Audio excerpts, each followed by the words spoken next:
And I believe we are live.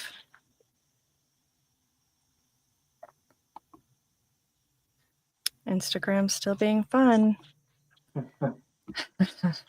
There we go. All right. Yay. Looks like we have made it. So welcome, guys, to TCCW Live worldwide. Looks like we are rocking and rolling. Good morning. How are we doing, guys? Good? Good morning. We are good. So hopefully I don't have camera issues today. We'll see how that goes. Lighting's a little funky with this other camera, but whatever. It is what it is, guys. Have fun with this. All right. So we have had a few subject questions to propose today. But before we get into those, I would really like to introduce Joe and have him give a little bit of some background as to how he's become a part of, this whole carnivore world and what has gotten you to this point so far. So Joe, take it away. Thank you. And I appreciate you guys, and I watch you guys. I love all you guys. It's awesome. One thing I can say about our carnivore community, it is fantastic. It's a group of open-minded, awesome individuals. And I love listening to a bunch of people, and I love basically being a part of this community. Today is actually my 2,807th day to being a carnivore. So I'm just coming up on 8 years. And yeah, you know what? And it's been a fun 8 years. If you would have told me 8 years ago, being Italian, that I would never have pasta, pizza, cannoli, gelato again, I would have told you were insane, you're crazy, you're nuts. And I would have did my macro-based, coaching old self and said everything in moderation, everything's great, balance, blah, blah, blah, blah. But yeah, I've been doing it now for almost 8 years. I was so impressed with my personal results and even the results I was having with a few of my clients who I started with. That my prior nutrition and coaching practice I had for 35 years, I'm 57, of macros, I switched. I switched literally to 100% carnivore. I really don't deviate. People reach out to me all the time for nutrition coaching in all aspects. And by the time we're done a consult, I'm convincing them to do a ketogenic lifestyle, whether it's 100% carnivore, animal-based, or keto. My preference, obviously, I am known as the carnivore police, the carnivore Karen, a thumper. And I wear those distinctions proudly, and I have no issues with it. I really don't like the rhetoric of, my way carnivore, dirty carnivore. Like I always tell people, pick your lane, right? When we talk about a ketogenic lifestyle, there's carnivore, there's animal-based, there's keto. And a lot of people really don't even understand what a ketogenic lifestyle is, utilizing fat for energy. They're actually doing low carb when they're doing animal-based and keto. So, one of the beautiful things about our lifestyle is people are starting to wake up. And in even the last decade, we've gone literally from thousands to, tens of thousands, hundreds of thousands, now millions of people utilizing the lifestyle. With that popularity, there's a lot of deviation and a lot of confusion, right? The way I got into it, pretty simple, and I still remember it like it was yesterday. I had two of my current existing clients ask me about doing carnivore, and my exact words to them, and I'll phrase it a little nicer: hell no, we're not going to do that bull crap. Basically, you need your carbs, proteins, and fats. And then a month later, I forget who it was. I think it was either Dr. Baker Sean did a video or podcast, kind of went viral, and I had 39 people ask me, right? And for me, being this is how I make my living, I'm a full-time coach, I'm like, okay, I got to do something here because I'm just letting money walk out the door, right? And, what people don't realize too, carnivore kind of got that name resurrected in the last 10, maybe 10, 12 years. Prior to that, we utilized the lifestyle. It was called the no-carb diet, right? It's been around forever. But when I utilized it for clients, it was more for competition clients. We would do it 1 or 2 months prior to getting on stage to really get lean. Then we would use carbohydrates to manipulate the body, fill the muscle up, right? So it was never something we did long term. So I was 100% honest with my clients. I said, listen, I've never prescribed a nutrition plan that I don't know 120% about, or I've never done. I said, give me a little bit of time. Let me do some research. Let me figure it out. Let me try it. and we'll go from there. And that's kind of how I got started. I did a month's worth of research, figured out how I was going to do it. Within 18 days, I told my wife, I'm never going to eat a carb again in my life, right? And she says, you're crazy, right? And I said, no, like, you go through this journey, and my background's a little different, being a coach, and working with people, and doing that is, I recognize things very differently. And throughout, even I just you have epiphanies all the time, and you guys know that, right? You'll just think of something you used to do and you don't do that anymore, and it blows your mind, right? And one of the things that I recognized very early is, I lived a classic bodybuilding lifestyle. I would do a cut for me, which was around 3,500 calories in the summer months. So I'd be around 200 pounds, you know, and then I did the classic bulk in the winter months. I'd eat 6,000 calories a day, hundreds of grams of carbohydrates. And let's be honest, we should have just called it fatting. Just gave you an excuse to eat in gluttony and eat whatever you want. But whether I was doing 3,500 calories or 6,000 calories, you know, I always struggled. I was always hungry, always had this insatiable appetite, was never satisfied, right? And I'm eating all this food, right? The food noise was crazy. The things that I hid that I'm very transparent now is being a fitness professional, a health professional, a nutritionist. I struggled with my weight. I had food dependencies. I had eating disorders, and obviously being a fitness and nutrition consultant, these are things you don't express and you don't talk about, right? And even being educated, a lot of us had these issues. And that was one of the things that just blew my mind. Within 18 days, the first time in my adult life, I didn't have food noise. I didn't think of food constantly, right?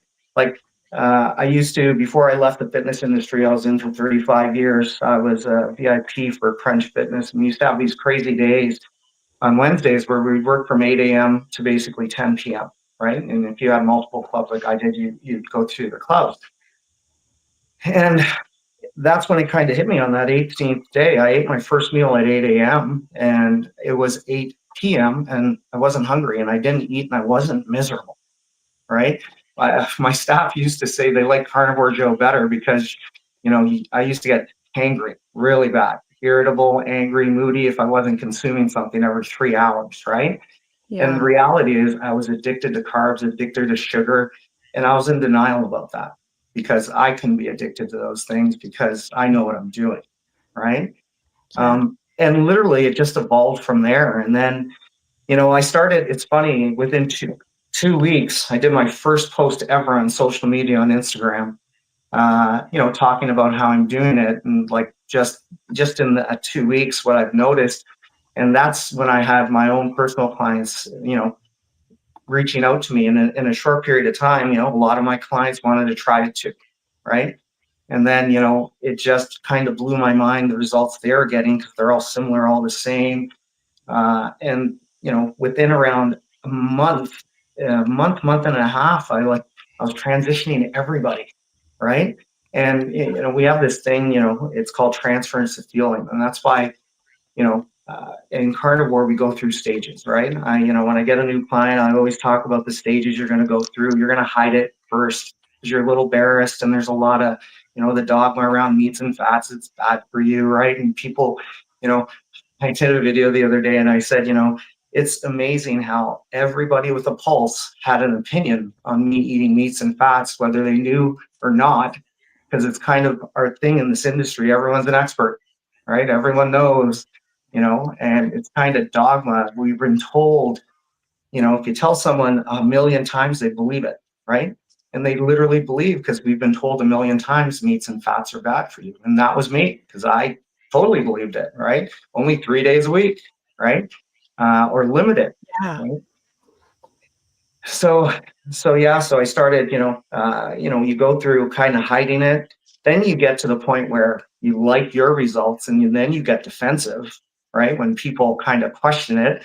And then, within around 8 to 12 weeks, you become basically what we call an advocate.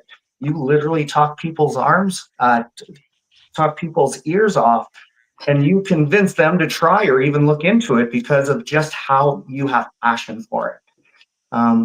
yeah, so long story short, that's how I started, and it's never stopped. It's just literally gotten better and grew and grew and grew. And just to even be a part of this, community for so long and to see like literally where we're at today compared to like 8 years ago, it's crazy. It's just absolutely crazy. Yeah. And I love it. Mm. Amazing, amazing. You look amazing as well, Joe. Thanks, brother. We joke, right? Like I always say, I'm 57. I feel like I'm 37. I look like I'm 47, right? And that's what basically carnivore does, right? We really don't.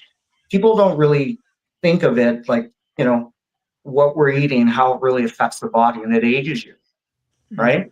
I did a consult the other day with a guy who's 39. I thought he was older than me when we started, right? Like he literally looked 10 years older than me. And I guess when he told me his age, he noticed my face and he said something. And I was honest with him. I said, "Hey, Brad, you know what? I'm going to be 100% honest with you. I thought you were older than me." Right. Yeah. And he goes, "What do you mean?" And I told him my age. He goes, "Dude, I thought you were younger than me." Right. Yeah. And without him even getting into the conversation, I already know his diet is horrible because for the simple fact your body doesn't look that way if it's not stressed, if it's functioning really well, right? Yeah, I see that. I see this in my local gym. I'm saying this all the time. Like in my local gym, and I'm always in the changing rooms. These guys are always going on about how sore they are, how they're getting massages done, and they're always going on. I'm getting old, and then they tell me their age, and I'm like I'm older than you. Like most of these men are in their 30s, 40s, and they're going on about chronic pain, back pain, knee pain, and they're going to the doctors and getting surgery done. And I'm like these guys are in their 30s and 40s, and it's absolutely insane. And then when I say to them, like, listen, do you know how old I am? They're like, no. And I said, I'll be 51 in November. They're looking at me and saying, no, you're not. I have to show people my bleeding passport sometimes. They don't believe me. Yeah. But it's unbelievable. Like I can outdo these people in the gym. I'm still lifting heavy. I can still pull it around in the gym, no problem. I can still do cardio if I want to. I only did this experiment about 6 months ago. This boxer wanted me to go on the Stairmaster for an hour. And I said, right, let's do it. And I said, he put me on the Stairmaster and he says, right, you're going to be on level 10 and we're going to do this all the way up to 1 hour. Honestly, this is no word of a lie. Level 10 was too easy for me. I had to increase up to 15. Nice. And this guy was struggling on level. Now this guy is an amateur boxer. He's like fucking nearly 30 years younger than me. He should be flying rings around me. I was on level 15. My breathing was very, very relaxed. I was very, very relaxed. I was watching this guy every 5 minutes. He was sweating. He was out of breath. And this guy was sipping on a Lucasade drink all the way through it. I never sipped on a drop of water during that workout. Not one drop of water. I went the whole 60 minutes without having one drop of water. That's awesome. No word of a lie. Because I had electrolytes literally 10 minutes before I stepped on that Stairmaster, and I was completely fine. Completely fine. It's just insane. And then you explain to these people, and then they say, "That was the last time that this guy asked somebody for a challenge." Yeah, and then they're asking you like, what are you doing? Like, how are you doing this? And I'm like, you're not gonna believe me. I'm on a high fat diet, and they're like, it's not gonna kill you. And I'm like, no, what you're doing is gonna kill you. Yeah. You see that energy drink that you're having? That's what's gonna kill you. And like you said, Joe, you can see it in their face. You can see it in their face straight away. You can see the stress. You can see they don't want to do this, and it's incredible how so many people our age are in wheelchairs. They're walking around with like walking sticks, and it's very, very sad to see. Yeah. Not even that. I mean, I'm 41 years old and I'm seeing it. People who are in my like late 30s era group, and I'm like, guys, this is not, your late in life time. This is you're like a toddler in the reality of what our biology is supposed to be. It's like, come on. This is not how we're supposed to live. But you hear people at like they turn 30 years old and that common like, oh, it's all downhill from now. Like, you know, everything's just going to start hurting like, oh, my back. And you're sitting there going, I'm 11 years older than you, and I'm Yeah. not going through that. Mm. Like, not that I don't have, you know, stuff that's gone on because of damage I did years ago, but in the same shot, like the way I felt 15 years ago compared to how I feel now is light years of a difference. Light years. 100%. I think we can all agree. I think we can all agree that every one of us are excited now of seeing what we can do in the next 10, 20, 30, 40 years. I know I am. I Oh, can't wait Yeah. to see what I can't wait to see what I can do when I'm 70 or 80. Whereas Yeah, Yeah, yeah, yeah, before, yeah, yeah, whereas yeah. whereas before I would have been like, oh shit, like what am I gonna do? Like, am I gonna be in a nursing home? Like, who's gonna look after me? This is what I was thinking about 10 years ago, but now I'm actually excited to see what I can do in the next 20 years. Honestly, exactly. just can't absolutely. wait, can't wait.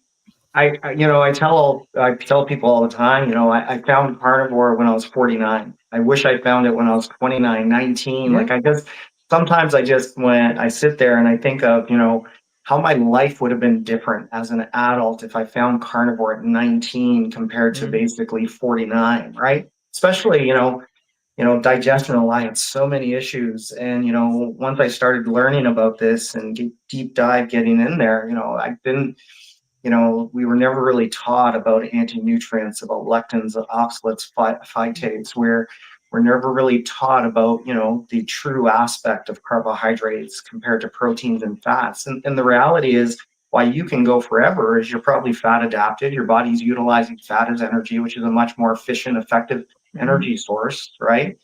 You know, and people don't get that. Like carbs are not a very efficient energy source. They're very inefficient. You always got to be consuming them, right? Where fat is, your body holds an abundance and it can tap into that when it needs it, and you can just yeah. go, right? Mm, And you know, and you know, the whole soreness thing, like and soreness is really based on inflammation, right? Because it's amazing when you lose the inflammation, you're never sore, right? mm, Like I'm a workout guy. I work out 6 days a week. I'm physically active 7 days a week. I am one of those people that believe the human body wasn't designed to be sedentary. You know, if you don't use it, you lose it. Um, you know, when people get confused, because sometimes I do these videos and I talk about how you don't have to exercise, and that's in reference to losing weight because you don't, right? It has very little to do that. The reason why you exercise is to be strong, fit, and healthy. You know, you just mentioned age, you know, because people say to me all the time, well, coach, you work out all the time. And I say, I do, but I don't do it to maintain my weight or lose weight. I do it mm. because I'm 3 years away from 60 and I don't want to fall. Like you hear people break a hip, right? Yeah. Like when I fall, I get up, I dust myself off and I walk away. It's because I'm strong, I'm fit, I'm healthy. And that's why I actually do it. I do it for my mental acuity. You know, people who really know, you know, the body and understand, even outside of carnivore, know exercise has very little, right? When I was in the macro-based world, everything's based on calories and a deficit, which is the opposite of us, thank God. Um, you know, uh, there's so many trainers and nutritionists and coaches don't even know how to calculate your TDD, your TDEE to even get in that deficit. But what they don't realize is your exercise component, which is ironically called EAT, exercise activity thermogenic, is only 5% of your daily expenditure of calories. That's why you see hundreds and thousands and millions of people in the gym never changing. And even if they're going in, because if they don't prioritize their nutrition, it's not going to change. You know, in the fitness industry, the little lie is it's 50-50 exercise and nutrition if you want to basically lose weight. But if you talk to a real good coach, they'll always tell you it's 80-20 because they know you got to prioritize your nutrition, right? Mm. But yeah, in our lifestyle, it's crazy. Like we're never sore. When people hear, it's funny. You become the life of the party when you're at social events. Once you start talking about little things, because the little things. I'm never sore. Haven't farted in like 7 years, right? Like and people are like, that's the best one, right? When I just want to have fun with people and mess with them, and when they tell me I'm gonna die, because I get told that 10 times a day. And I'm still waiting. I'm still waiting for cardiovascular disease. I'm still waiting to have a heart attack. One of my great friends, Dr. Lucky Sharma, when I started this, I told him, he goes, you could do well, but long term, you're going to get cardiovascular disease and die. And every time I see him, because he told me 10 years. So every time I see him, I'll go, Doc, 3, or I'll go 2. And he's like, what? I go, until I'm dead. 2 more years and then I'll be dead. And he just laughs because, I'm actually his coach, but he just laughs because, you look at him, can't even button up his shirt, double chin, basically, energy drinks, 5 coffees a day to get us through his day, sleeps horrible. And, but, I'm going to die. Right. And, like, it's hilarious. But yeah, I totally get that. And I love that. And I love that when, carnivores are basically living the life, getting some great results, not getting sore, not having issues, and just proving people wrong. 100%. I always come back with oh my gosh, did you know you are too? Like, like, hello, there's not a person that makes it off this planet alive forever. So, Yeah, so like in all reality, and they never absolutely. know what to say to me. Yeah, and the difference is I'm just going to live a much better quality of life for a lot longer, right? Mhm. And that's the reality. And you get people live a little, and I love that comment because to them, living a little is based on gluttony and enjoying food too much. They're more in love with food and more addicted to food. That's living a little. I tell a person, for me, living is not eating. It used to be. I used to Yeah. live to eat. Now I eat to live. There's a difference, right? And yeah, like I had a person the other day, like they say, do your kids do carnivore? And I said, well, my son's 100%, my daughter's around 80-20, a little more keto. And they go, well, that's not fun. That's not safe. That's not unhealthy. And I said, no, it's the actual opposite. It's the best thing they can do. I actually say I'm an advocate that, when adults do it and they see the benefits and they're like, well, I let my kids have a little. I'm like, why? I go, there's no real benefit outside of you feeling guilty because you think they need to. But the reality is you're just creating bad habits. And, they're used to eating that because you're feeding them that. But the reality is, like, all these, whether they're kids, adolescents, teens, like, we have health issues and, that are just insane and crazy that we didn't have. Like, Mark, me and you are similar ages. Selena, you're a little younger, but when I went to school, no one was allergic to peanut butter. No one was allergic to nuts. No one had OCD. No one had ADHD, right? And it Exactly. is Or rampant. same with gluten, Joe. Yeah. Same with gluten. It was Oh, yeah. never mentioned. It was never mentioned. What, about 20 years ago, 30 years ago? Now all of a sudden it's huge. They're bringing out these products. It's just insane. Like, it really is. It's crazy. They're bringing out all these names, all these, like you said, ADHD, bipolar.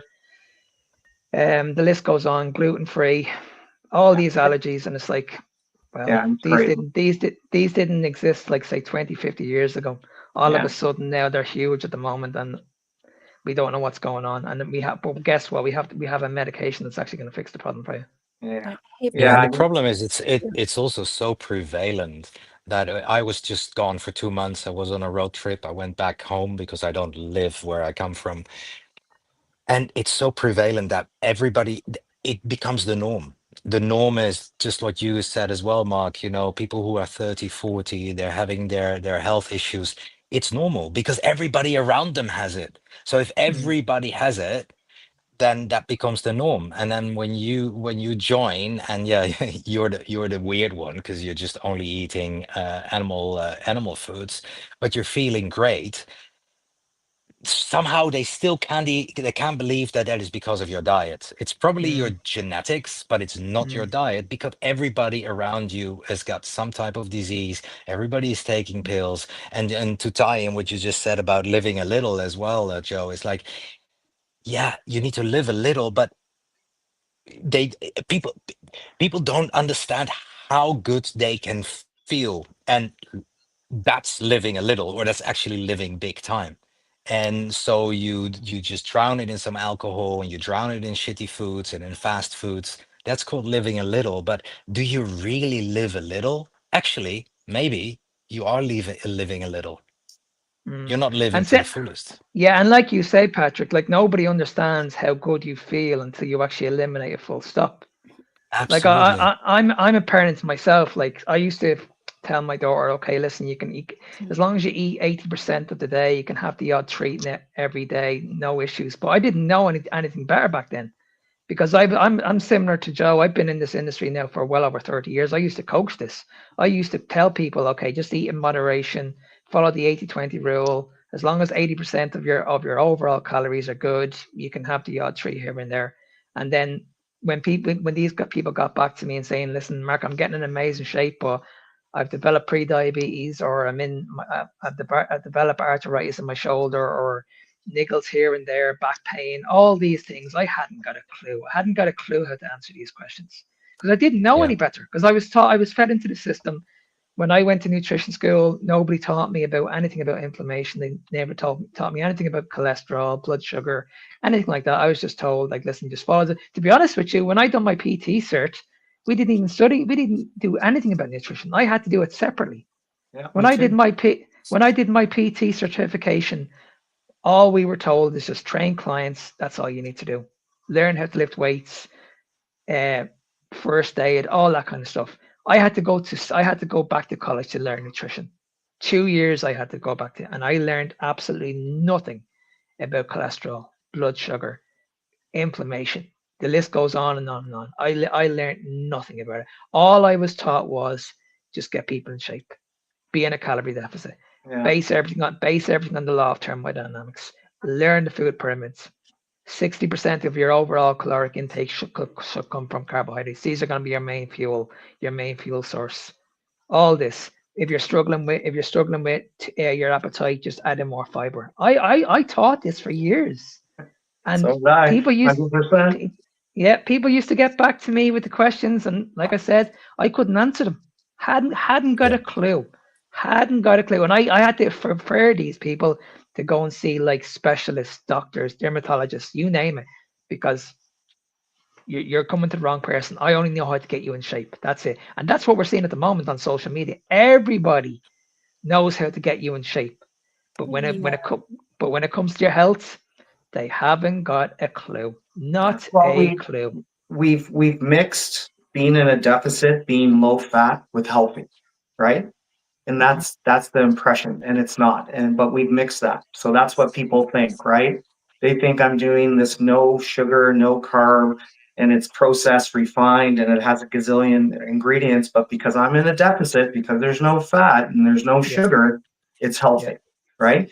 And they don't realize they're not one and the same, but people mix them one and the same, right? yeah. One of the biggest things I explain to people that I've seen a difference from a macro-based lifestyle to the carnivore lifestyle is, in a macro-based lifestyle, if you can figure out a deficit, do people lose weight? Absolutely. Do they feel a little better? A little bit better, absolutely. Did Mhm. anyone ever reverse an ailment, or sickness? Never. Did anyone get off a medication? Never, right? That is a regular occurrence in our lifestyle, to the point where it is literally now insane. Like 10 years ago, we talked about, autoimmune, we talked about high blood pressure, cholesterol, type 2 diabetes. Now the gamut goes across basically every illness, ailment, and sickness you can think of. I did a video around 2 years ago, and my stuff's very organic. I think it's something and I just film it. I do one take. There's mistakes. I don't care, right? I'm not these people that do a million takes. And I remember that was the first video I had to stop because I listed like 30 things, but I knew I was way off. So I went back through my notes for a bunch of clients over a few years, and I stopped at 100 different illnesses, ailments, and sicknesses that I seen reversed. Mhm. Over at that time, I think it was like 5 years on the Mhm. carnivore lifestyle, which is just Mhm. insane, right? Mhm. And that's one of the biggest differences I tell people, is that, when we talk about improving your health, macro-based lifestyles don't do that. And we've proved that 100 times when they do these videos. You can be in a deficit, eat McDonald's every day and lose weight, but Yeah. you literally feel like a bag of donuts, right? Oh, Where it's where in crazy. our lifestyle it's the opposite, right? Like it's literally insane. And I always get, I love my macro brothers and sisters. I call them conversations. They call them arguments. And they always say, well, the lifestyle is not sustainable. It's not sustainable. And I said, well, your definition of sustainable is variety, right? So you're saying, well, you eliminate basically, meats, carbohydrates, so it's not sustainable. I go, Why don't you say that for a vegan or vegetarian diet? Because it's funny how no one says that. And it's just because people are used to that. Now it's acceptable. Mm. And I go, it'll just be a matter of time until we are. I go, but we should talk about sustainability, how you don't have food noise, you don't have cravings, you don't binge. Basically, it's easy to do. You're losing weight, you're getting stronger, you're feeling better, right? One of the biggest things I've recognized over the years, I can tell you with certainty, 100% of my macro-based clients all fall off multiple times because they end up binging because basically their appetite still goes crazy. They're still hungry and, they're struggling. And, I I have so many clients that have transitioned from macros to carnivore, and they're like, Coach, I love the fact that I don't have to eat broccoli, rice, and chicken. If I don't ever see broccoli, rice, Yeah. and chicken again, I'll Hey, love that. If I don't ever see a skinless, boneless, dry chicken breast, I love it. If I don't have to make this stupid protein bowl of chia seeds, oatmeal, cocoa powder, honey, throw your scoop of protein in there, it's still all carbs, love it, right? Yeah. Like, Yeah. I remember when I first started prescribing carnivore nutrition plans, people are like, what do you mean? I get to eat bacon and eggs every morning. You get to eat bacon and eggs every morning. Go crazy. Fry them up in butter. And they're like, stop it, right? They're like, this is a joke, right? I go, no. I eat 8 eggs a day and 8 pieces of bacon every day. I've literally eaten 6 to 8 eggs every day for 2,800 days, right? Like my farmer loves me every 8 weeks. She delivers basically 24 dozen eggs to my house. We worked it out between me and my carnivore queen Jamie. We go through 2,100 eggs a year, right? And like people, aren't you sick of eggs? I'm like, hell no. Protein shake, eggs, smoothie, egg, protein bowl, eggs. Are you kidding me? Stop it, right? Like there's no comparison. Especially, once you level up to the free range, organic, or pasteurized, there's like it doesn't even like I remember when I first got pasteurized eggs, free range, sorry, and cooked them in butter. My wife's like, why do they taste so good? I go, well, first of all, they're real. Like, and we actually did. We went to the grocery store, got factory farmed eggs. We cooked them side by side. They didn't even look the same. The factory farmed egg, which is okay if that's all you can get, kind of looked plasticky, but when you tasted one and tasted the other, it's like, okay, I'm on planet Earth on this one and I'm on Mars on this one, right? Like literally it's not even the same. And it tastes so good just because literally your taste buds are in a party because they can actually taste the nutrients. It's I'm just, gonna go can ahead. I interrupt really quick? Patrick, we cannot see you, babe. Oh, Yeah, it looks like it might be filming your computer screen because we can see all the comments popping up on yours. um, Is your right. Let camera me just log camera up? out and back in again. Yeah. I can see myself, weirdly enough. Oh, how funny. Well, I thought he Let just me deleted his camera. let me log back in again. Okay. That's the best. Yeah, it's probably the Yeah. best thing. Sorry to interrupt because I really love the egg Oh, no, no, no. Listen, Yeah, no worries. if I had locks like Patrick, I'd be flowing that thing 24/7. I know he's got the curls going on. So my husband had the same like awareness. He firstly never ate like eggs over medium or it was scrambled or nothing for years. His entire existence, he's like, I never understood how people could ever eat like runny yolk. He thought I was the most disgusting person on the planet because of it. And I was like, you haven't lived. You don't understand. You just don't understand.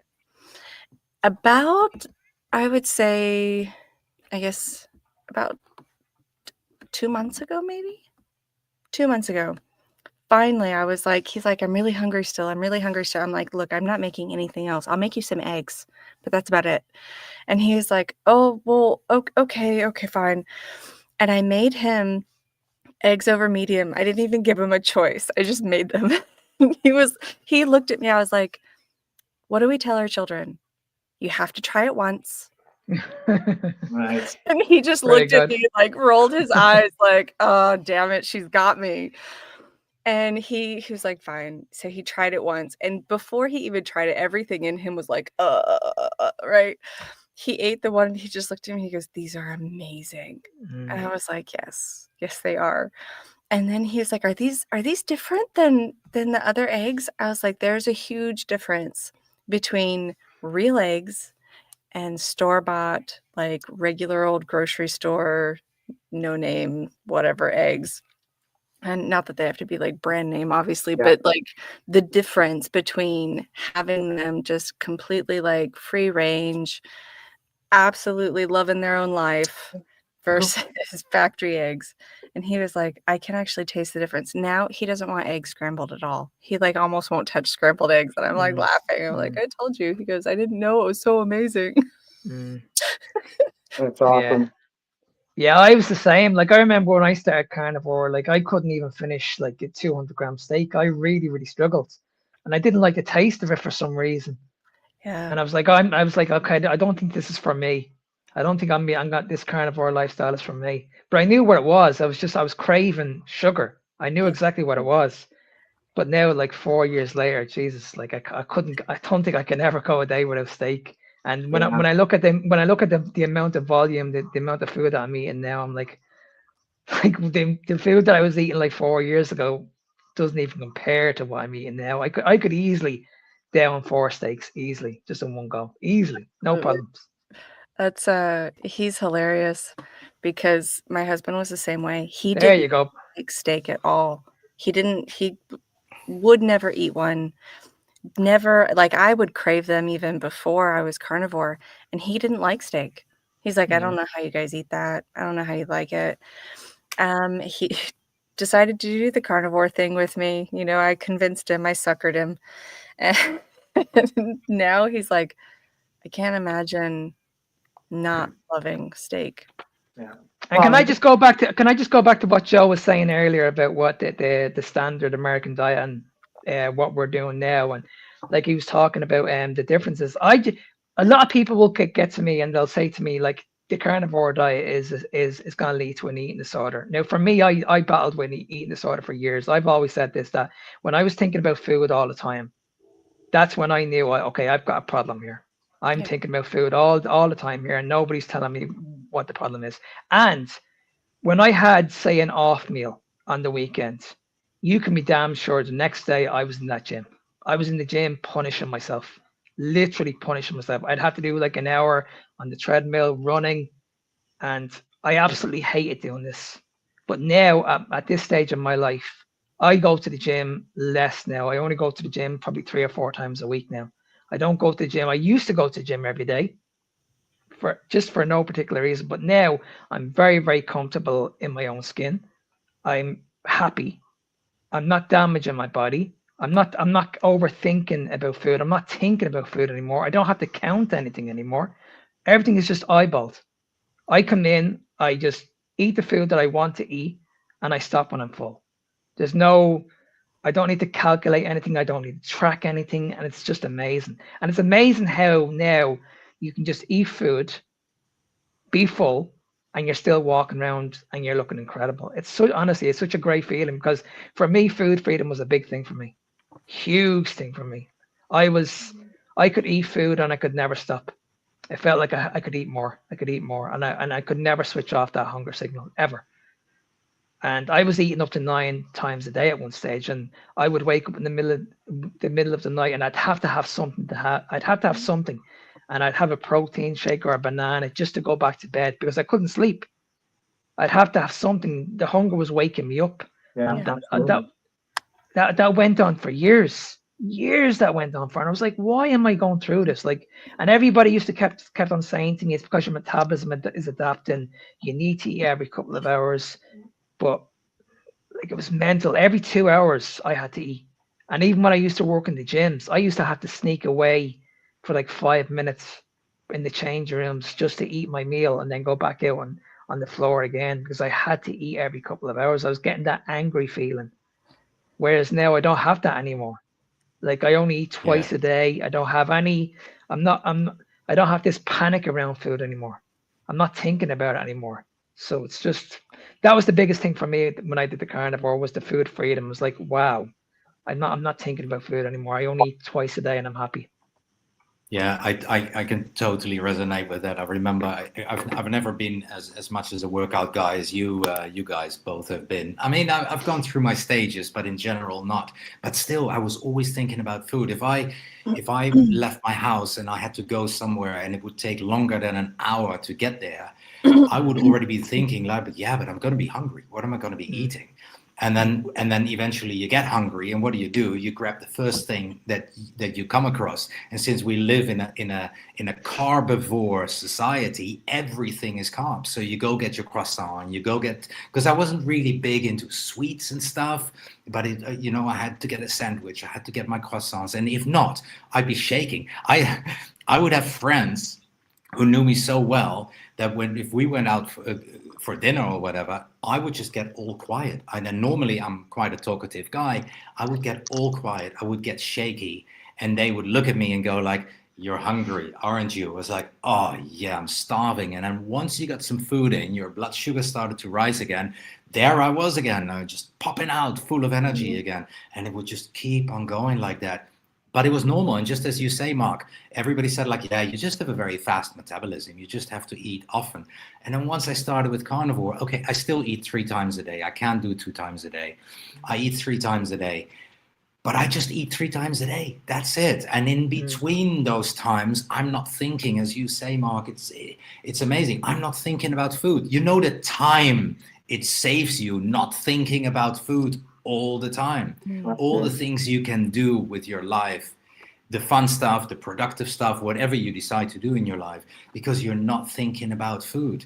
It's amazing. And even when you get hungry, because of course we still get hungry, our body needs food, and I can't eat for another couple of hours, that's all right. I don't start shaking, I don't get hangry. I'll just wait another couple of hours, and then I know there's this steak waiting for me. And can I just add as well, when we look at the calorie model, the reason why so many people are getting it wrong is because when you see what happens in gyms nowadays, when you hear people saying, "Okay, I need to lose weight," I'm like, okay, you need to lose weight. You're going to the gym, so that's the first step. But what are you doing in the gym? A lot of people are doing these spinning classes. They're doing high intensity workouts. Now, what's happening to your hunger when you do this? Your hunger's going up like ravenous. You're starving, like you're using up so much energy. So the minute that workout's finished, guess what's happening?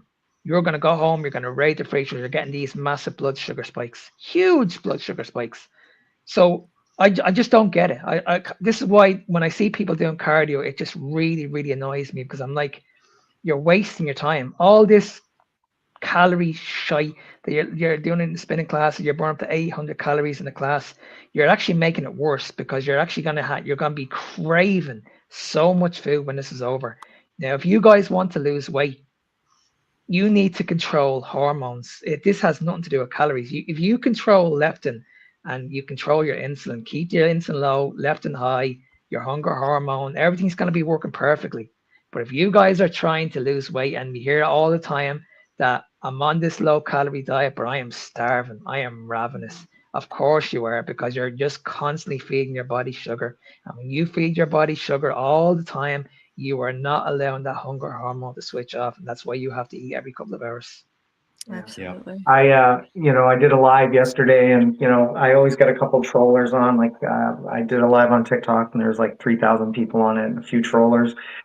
And the one guy and I don't block anyone. I have some fun with them. And he's like, "Oh, you guys are all full of crap. You just got to be in a deficit." And I said, "Yeah, and I get that if you're macro based, eating carbs, proteins, and fats." I go, "But it's funny. Over 80% of my clients are in their surplus, and they're still losing weight, right?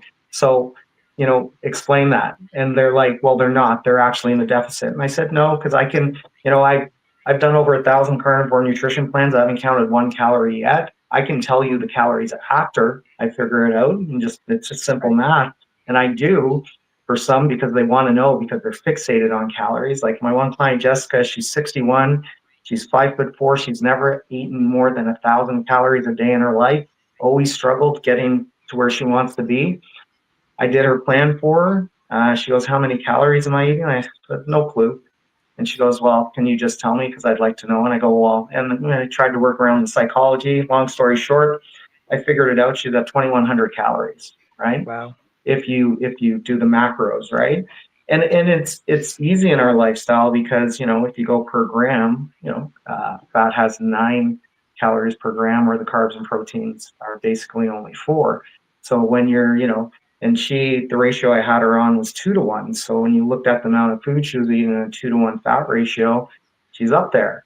And she got real nervous when, she heard the calorie number, and I say, don't stress about it. I go, literally just eat your 3 meals in your 8 to 10 hour window. I go, go through your day, weigh yourself next week, and we'll talk in your coaching session. She went through her week, ate all her calories, and she dropped 3 pounds, and she's like, I don't know what's going on in my life right now.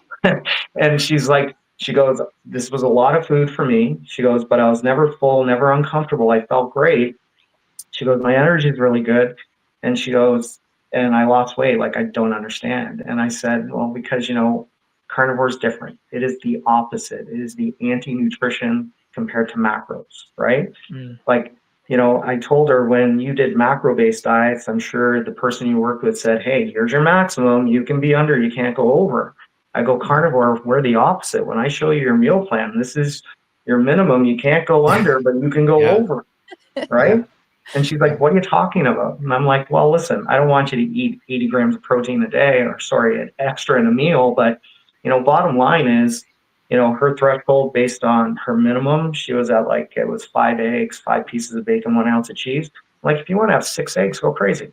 Right. And she's like, so I can just randomly add 1 if I'm still hungry. I said, absolutely. If you eat your meal, you're still hungry, eat more. If you eat your meal and you feel good, you're good. Right. And because when she came to me, she was under eating, and carnivore doesn't work. If you don't eat enough, you literally stall out, right? Or in a deficit, that's what they want. Oh, eat 800 calories, eat 1,000 calories, right? Burn basically some muscle and lucky some fat eventually, right? I got another troller there. Oh, you guys are just losing water. And I'm like, well, no shit, Sherlock. Guess what? Everyone loses water. It doesn't matter what nutrition plan you do. What's the first thing you do, even in macros? You reduce carbs. Well, everybody loses water weight. It's just part of it. You can either lose water, fat, or muscle. Our lifestyle, no one ever loses muscle, usually gain. But even that water weight, sorry to interrupt you, Joe, but that water weight is just, yes, the first few kilos for sure. The first week, the first 2 weeks, people lose water weight, and they lose weight, and it entices them and it motivates them. But if you lose 20, 30 kilograms on a carnivore diet, that's not 20 or 30 kilograms of water that you lost in your body. So that water weight is right in the beginning, and then it has to be fat. What else can it be? Yeah, but the thing I try to educate people, that's normal, and that's okay. Because every nutrition plan you do, whether it's a macro-based or ketogenic, you lose water. Because when you consume carbohydrates, your body holds what we call the fluffy weight, which is just excess water it doesn't need. That's why, he said, well, I lost this many weight doing macros. And I said, that's awesome. How much did you lose in your first month? He's like, 8 pounds. I said, I can guarantee 5 to 6 of that was probably water. And I go, that's just life. So you guys have to get away from this thing. Well, it's just water weight. Well, guess what? Yeah, everyone loses water. You lose fat. We don't lose muscle, right? But you're right, exactly, Patrick. Once you lose the water, everything we lose after that is literally fat, right? Exactly. Unless you're under eating protein, which no one does, right? Because when most people come to our lifestyle, they're lucky if they're eating a third, 30% from protein. So they're very inefficient. Just winging it, guessing, most people are up to basically 80% now of everything they're eating is protein. So we don't lose muscle. And that's why most people gain weight. Like the average female that I've worked with or that I know of, they all gain weight usually sometimes the first month because were very inefficient in protein. Now they're very efficient, especially on age too. Sarcopenia, if you're in your 30s, 40s, 50s, especially as a female, you deteriorate lean tissue. If you're holding this lean tissue for 10, 20, 30 years, it's systematic. Your body remembers that. As soon as you start eating protein, guess what? I'm not even working out. I just gained some muscle, right? Yeah. But we know they gain muscle because when we do measurements, well, your weight doesn't stay the same, or you get a bump of a pound or two and your measurements go down without compositional changes. You've dropped fat, you've gained muscle, right? And that literally happens every week. How many times you hear it? I had such a great week. I feel great, look great. My clothes are looser. I'm the same thing. What the heck, right? And it's like, well, you got a non-scale victory, but you got a compositional victory because Exactly. Yeah. you do not go down in measurements without your body transitioning. It doesn't happen, Exactly. right? Yeah. I Tell you get it. what, I don't even use weight anymore, especially Yeah. with women. I don't Yeah. use weight anymore because I had this lady on my program, and she didn't lose any weight, but we take the measurements, right? So we take the measurement of the bust and the waist and the arms, well, all the jazz. And she had significantly reduced. She's quite a big woman. She had troubles in the plane. She had to ask for an extra seat belt, like pregnant people have a need as well. And I'm in Europe, which is in the States. I know this is normal. You need 2 seats, but in Europe, it's quite exceptional to needing to ask for an extra seat belt. She always had to ask for an extra seatbelt.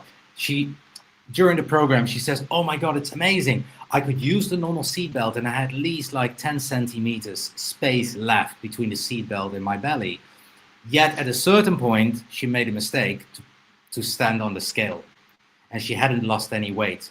And she was like, "What is happening? Everything shows that I'm losing weight, as we would say, but her whole body composition changed, yet she remained the same weight." And it was really, really devastating for her almost. So I just stopped. With women, I don't even want to know what you weigh. If you go on the scale at the beginning of the program, during the program, at the end of the program, that's up to you. But don't tell me how much you weigh. Tell me how many centimeters you've lost, and tell me how great you feel, and tell me that you had to buy new clothes again, or you could wear that old dress from 10 years ago. That's the stuff I want to hear. I don't care about weight. Yeah, I'm the same. I'm the same as you, Patrick. I deal with an awful lot of women, and this is the one thing I have to explain to women. Every time I check in with these people, they're saying like, "Mark, I'm feeling great. I had a great week. I feel like my clothes are getting too big on me, but I didn't lose any weight in the scales." I'm like, "Whoa, you're after giving me all these positives, and now you're focused on this one thing." Yeah. And it's like, did you not just hear yourself? You mentioned so many positives, and you are just focused on this one number. It's like, get rid of it. And I'm always saying to women, like, get rid of the scales. The only scales you should have at home really is a food scale. So you can use that. But if you have a scales at home, honestly, get rid of it. It's a small, tiny tool that we can use. It's not the be all and end all. You need to focus on your body composition, because I see this with women all the time. You can clearly see it, because I don't focus on centimeters and waistlines and measurements. I just focus on the pictures. Send me your pictures, and then I'll show you every 2 weeks. There you go. You can clearly see the difference. And the biggest thing you see is the waistline. Just look at the waistline. The waistline is shrinking. You can clearly see it's going in this way. I'm like, there you go. There's the proof right there. You're looking amazing. Then it's the legs, the face. I see it when I'm talking to these people, like face to face. I'm like, Jesus, you look amazing. You can see all the waters coming out of your face. You look incredible. All the stress is gone. And you can hear it from these people. They feel amazing. That they're happy. They don't have these food cravings anymore. They don't have any of these food issues anymore. And it's like, well, you just stay where you are. You are doing amazing. And that's what you need to keep on reminding these people, is like, you don't need to feel guilty. You're doing amazing. Just keep going. You are going the right direction. But when you have someone that's just focusing on the scales and saying, look, okay, you need to measure yourself. You need to weigh yourself every week. This is why we have this diet culture. This is the reason why people fall into this trap. And this is the reason why these people always have to go back and do these diets every year. And they don't realize the damage they're doing to the bodies, the damage they're doing to the hormones, and they wonder why they're not changing every single year either. Yeah. And the weird thing is, I guess even if they were not losing, if their body composition wasn't changing, so they would, let's say you have an overweight person, their body doesn't change, but they lose 20 kilograms on the scale, they would be happy just because the scale tells you so. Though the psychosis of what we as a society has been programmed as the optimal way to measure and balance yourself. People do not understand the difference more often than not between losing fat weight, muscle weight, or water weight. They don't understand that those are different things. They're achieved different ways. I don't know how many people I've talked to that don't even have an understanding that muscle weighs more than fat weight. To understand that the weight difference, that if they end up building muscle, that the ratio between the two is different. Well, it's the composition, because that, Selena, that actually statement's kind of incorrect, because a pound is a pound. So muscle really doesn't weigh more than fat. It's just it takes up less space. It takes up 2/3 less space, right? When Right. you look at muscle, it looks like a steak. It's hard, it's lean, it's dense. When you look at fat, it's like chicken fat. It's loose, it's soluble. If you add a pound of each, the pound of fat takes up 4 times the amount of space. That's why when you have a compositional switch where your weight stays the same, but you went down in 4 inches, what that is that when you lost that pound of fat and gained that pound of muscle, your composition went down 2/3, because it is the same amount of weight. That's why your weight hasn't moved, but it's the space it takes, right? Exactly. My ideology is a little different. I'm not scared of the scale. I actually like the scale. With my clients, we do the 3 mediums: scale once a week, measurements every 2, pictures every 3. People are scared of the scale, and they have the mental issues with the scales because they failed so many times in their macro-based diets. So the scale is not their friend. And what they need to learn is the scale is just one measurement, but because you guys probably wouldn't like the videos I've done where, don't throw your scale out, is because if you have excess weight and your body's holding it, that's not a natural thing for a human, especially on carnivore. Once it balances out, and here's the thing people don't realize, that's different for everyone. I've literally had a client not lose any weight on a scale for 4 months. As soon as their body hormonally heals, metabolically heals, they become fat adapted. Virginia, one of my clients that's been with me for 4 years, started when she was 69, not 1 pound in 4.5 months, but measurements going down, feeling better, getting the health responses. Once her body hormonally healed, because that's what's basically happening on carnivore, 68 pounds in the next 6 months, right? Wow. So we utilize the scale. She learned not to focus on it, not to literally, get over analyzing it. It's just a form of a measurement. That's why we talk about scale victories, non-scale victories, compositional victories, health victories, right? And that's one of the biggest differences between carnivore is it is essentially, I hate when people say it's an elimination diet, because for me, it's the way you're supposed to be eating. You're eliminating foods we were never supposed to eat, right? So it's more a diet where it actually heals your body, right? And some individuals, basically, their bodies need more healing, right? That's why 50% can wing it, right? Like, just literally guess, I'm just going to eliminate carbs, eat proteins and fats, a bunch of butter. They'll lose 50 pounds. They'll get to their goal. They'll surpass their goal, right? Then you'll get the messages, Coach, I'm eating beef, butter, bacon, and eggs. Why aren't I losing, right? And it's sometimes not what you're eating. Sometimes it could be how often, the amount, when. But the other aspect people never really look at is their lifeline, right? Like, how many years have you been on this earth? What you put your body through, what your body's been put through systematically, right? Like, I always talk about hormonal responses, which happen instantly, right? You consume something, your body responds hormonally internally, you get an external result. Well, hormonal reactions turn into systematic reactions, your body systems, right? Like, we have a respiratory system, a cardiovascular system, a cerebral system, a muscular system, a skeletal system. All these systems are hardwired based on habitual habits, right? That's why some people, I always get a message, I've been carnivore for 2 weeks. Why don't I feel better? And I'm like, hey, dude, you might be carnivore for 3 months and you might not even feel better. I have no idea unless we get into it where you're at, right? And that's, it's a frustrating thing because so many people give up just because they don't see these great or miraculous things people are talking about in such a short period of time. And, that's kind of a social media thing. No one posts basically their failures, right? Everyone posts their victories, right? Like, everyone's posting, I just lost 9 pounds in a week. Oh, my blood pressure went down in 2 days. No one posts, oh, I've been on carnivore for a month. I didn't drop any weight. I actually gained 4 pounds, right? Because they don't want to look bad, right?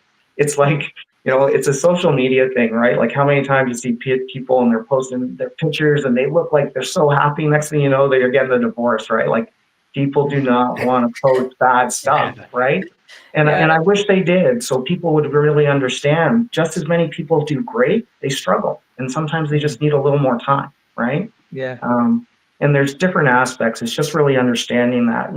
Unfortunately, what's happened in our space now, being so popular, people are trying to capitalize and they're trying to monetize, right? And a lot of people, like September comes and I was just waiting. How many people are going to have 30-day challenges, right? Like, because, kids are back in school, let's reset. And, like, there's a few people that follow me that basically carnivore for a few months, lost a little weight. Now they're charging like $50 for this challenge. Yeah. And the reality is, giving them generic stuff. And like, when these people have issues, like, you can't help them, but you're charging money. Like, it kind of irks me when that happens a lot of times. And like, the same person, she's carnivore for 6 months, lost 80 pounds, did really well, but she's just talking about how she got a food aversion to basically ground beef again. Why does that happen? And I'm like, well, I can tell you why it happened. I go, but it's just kind of getting and learning and going through that process and understanding. I just wish sometimes people had a little more patience, a little more forgiveness, and just be open. Like, I hate 30 days, right? Because I'm the same as you, Joe. I can't stand that. When I hear these 30-day challenges, I'm like, listen, because I hear this all the time when women come to see me. They're like, Mark, I'm eating healthy, but I just need to lose weight. And I'm like, okay, well, I need to see what you're eating first. And these women think that I'm going to put them on a low calorie diet. 95% of the time, I have these women eating a lot of food at the very, very beginning. And the reason why I need them eating a lot of food, because I need them to understand they need to heal first. So at the very, very beginning, I'm saying to these women, okay, listen, you're not going to be losing any weight with me for probably the first 4 or 5 weeks. I'm like, I need your body to heal. I need to get rid of the sugar addiction, the food addiction. I need to get you away from thinking about food all the time. And they're like, why do you need to do this? And I'm like, well, the minute we eliminate this, it's the next phase, the weight loss phase, is going to be so much easier for you. So this is why I always say to people, like, listen, you need to focus on what's the most important thing, and that's not weight loss. You need to allow your body to heal. Now, some people can do this in, say, 4 to 6 weeks. Like you mentioned, Joe, it could take some people 3 to 6 months. But I find that when you heal the body, what comes after that, because your hormones are functioning the way they should be, you're able to do things a lot easier. And then when I throw something at you and reduce your macros, it's not a shock to the system. Whereas if I just take you on at the very, very beginning and just reduce your food like what everybody else does, we all know it's not going to last very, very long. You're probably going to get what, 2 months out of it, 8 weeks max. You're going to crave the food. You're going to put the weight back on, and then 2 months later, you're going to be looking for another coach. You're going to get the same outcome. You're going to be putting a low calorie diet, and then you're constantly going to be on this hamster wheel. So I think we need to move. As I mentioned earlier, this diet culture needs to stop. We need to move away from this, because this is the reason why so many people are struggling. We need to move away from weight loss and focus on what's important, and that's healing the body and giving the body the nutrition it needs. Well, listen, it's an uphill battle, and all of us that are in this lifestyle have to keep doing what we're doing. And that's what I always tell people that get into the lifestyle is, you got to be a supporter, you got to be an advocate, and you got to educate people as much as you can. Because, if you think, and I say this all the time, and I've had some really great videos on this, if you think of the year of 2025, if you think of the science we have, the technology we have, the smart people we have, we should be the opposite. We should be the healthiest we've ever been. We should be the fittest we've ever been.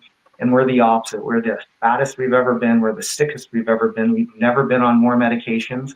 And the system is designed that way. And that's what people have to, kind of get over, and kind of open their mind. I used to believe, we were just misled, right? And now I totally believe we're straight out lied to when it comes to how often you should be eating, what you should be eating, what is healthy, right?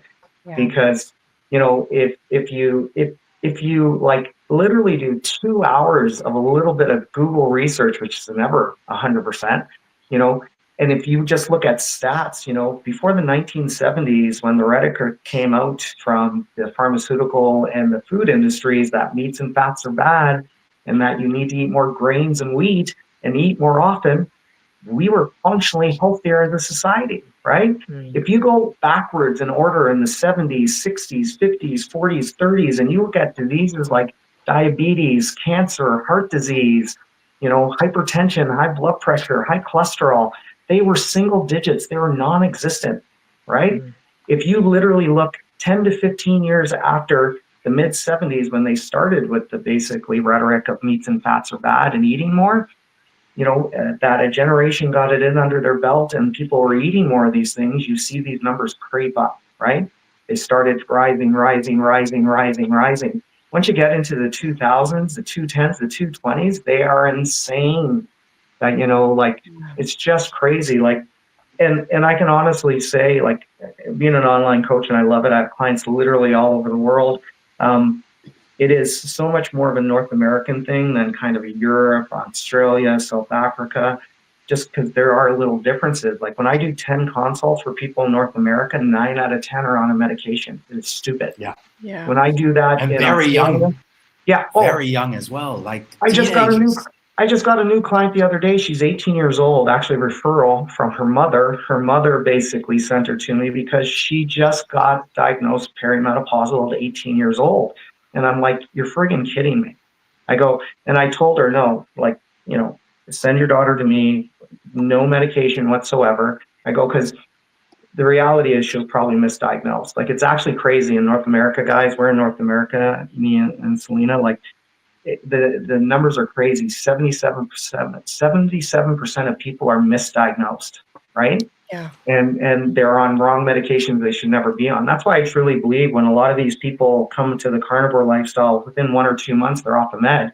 They never should have been on that med in the first place. And, inherently, especially over here, the average doctor visit is 7 minutes, right? Yep. So in a 7-minute period, that doctor makes the assumption and the assessment that this is what's wrong with you. This is the med you have to go on to help manage and get you better, right? Which we all know there's no med that actually heals you. It just manages your system. But the bigger issue is the individual talking to the doctor has to express how they're feeling. And people have a hard time really doing that, how they're feeling internally, what's going on with their body. And half the time they're not even listening. So they just make an assumption, and this is what you should go on, right? Not taking a lot of things. And it is just nuts. And yeah, so it's an uphill battle for us because, we have to educate people so they understand that, you shouldn't be eating 6 times a day, breakfast, lunch, dinner, snacks, right? That is such a macro bodybuilding thing too. And that's another thing. Like, most people's nutrition advice, is based on a lot of these bodybuilding type lifestyles. If you're not a bodybuilder, if you're not a physique athlete, if you're not an athlete, you don't have to exercise like how these people are exercising. You definitely don't have to eat like how these people are eating, right? And they're not even healthy. And they're not even healthy for their physique, but they're dropping left, right, and center. Now that, of course, is also steroid Well, use. And isn't it amazing when you look at a bodybuilder, they put the weight on straight away. Like they get lean, but then when you look at them in the bulking season, they'll say they're bulking, like what Joe mentioned earlier on. But they're fats. They're fats. Right. They're walking around with beer bellies, and they're saying to everybody that I'm in that bulking phase. Yeah. But at the end of the day, you're carrying a lot of body fat. I work with people who want to lose weight, gain weight, optimal wellness, get off meds. And, so when I work with people who want to gain weight, their first reference is, oh, we're going to bulk. And I say, no, we lean build on carnivore. And they're like, what does that mean? And I'm like, well, you're going to develop muscle, but you're going to maintain the same body fat, right? Yeah. And I go, because when you hear that reference of bulking, like I had a guy at the gym told me, yeah, I gained 30 pounds on this off season. And I said, yeah, what's your competition weight? He's like, oh, 185. I go, oh, when you cut down, what did you go up to? He goes, 190. I said, okay, so literally you gained 30 plus pounds and you gained 5 pounds of muscle. So you literally put on at least 30 pounds of fat. Yeah. I go, dude, it's called fatting. I go, I said, and, Chris Bumstead and Mr. Olympia and classic physique. I go, when he bulks, it's a build. It's a difference of 4%, 4 to 6% body fat. He's on stage at 3%. He never goes over 10. I go, that's a build. That's a bulk, right? And Patrick, you're exactly right. People have this perception when they see these fitness people that they're healthy, right? Because that's what we tell them. But any coach will tell you, any fitness person will tell you, it's actually one of the most unhealthiest things you can do to get to that level. It's unsustainable. They're all using diuretics, massive amounts of cardio, ephedrine, ECA stacks, basically whatever other drugs they're taking. And it's literally to manipulate their body for a look. And that's why people don't walk around unless they're genetically gifted at 3, 6, 9%, right? Yeah, but that is not even healthy either. It's not, one of the things I love about the carnivore lifestyle, when you're carnivoring properly, it actually tells you when you're done, right? Because I have so many people, because their perception on their goals and their perception is based on macros, right? Like sometimes I'll get a client, and when I send the intake form, I say, what's your current weight? What's your kind of goal weight? And like the other day, I got a woman, she's 5'5", she's 270 pounds, and her goal weight's 200. And I said, okay, awesome. We're going to get you that 200. But I told her, I go, listen, you're going to end up loving this lifestyle. You're going to do it for the rest of your life. 200 is not your weight. And she's like, what?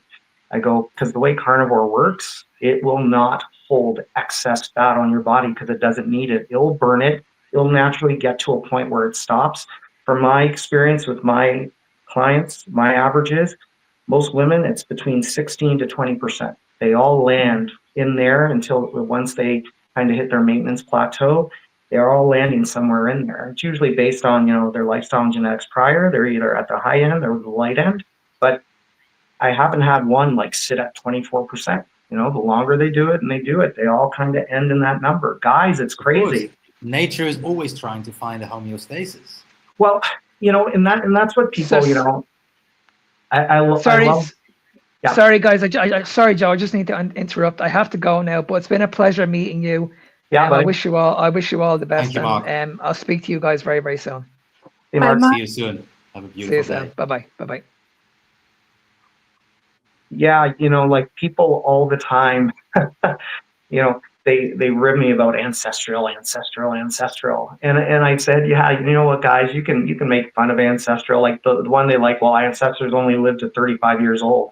Yeah. I said, yeah, but which era of ancestral living are you talking about? Are you talking about the era of 300,000 where we lived with basically, mammoths and saber-toothed tigers? So you wouldn't last 35 years either, okay?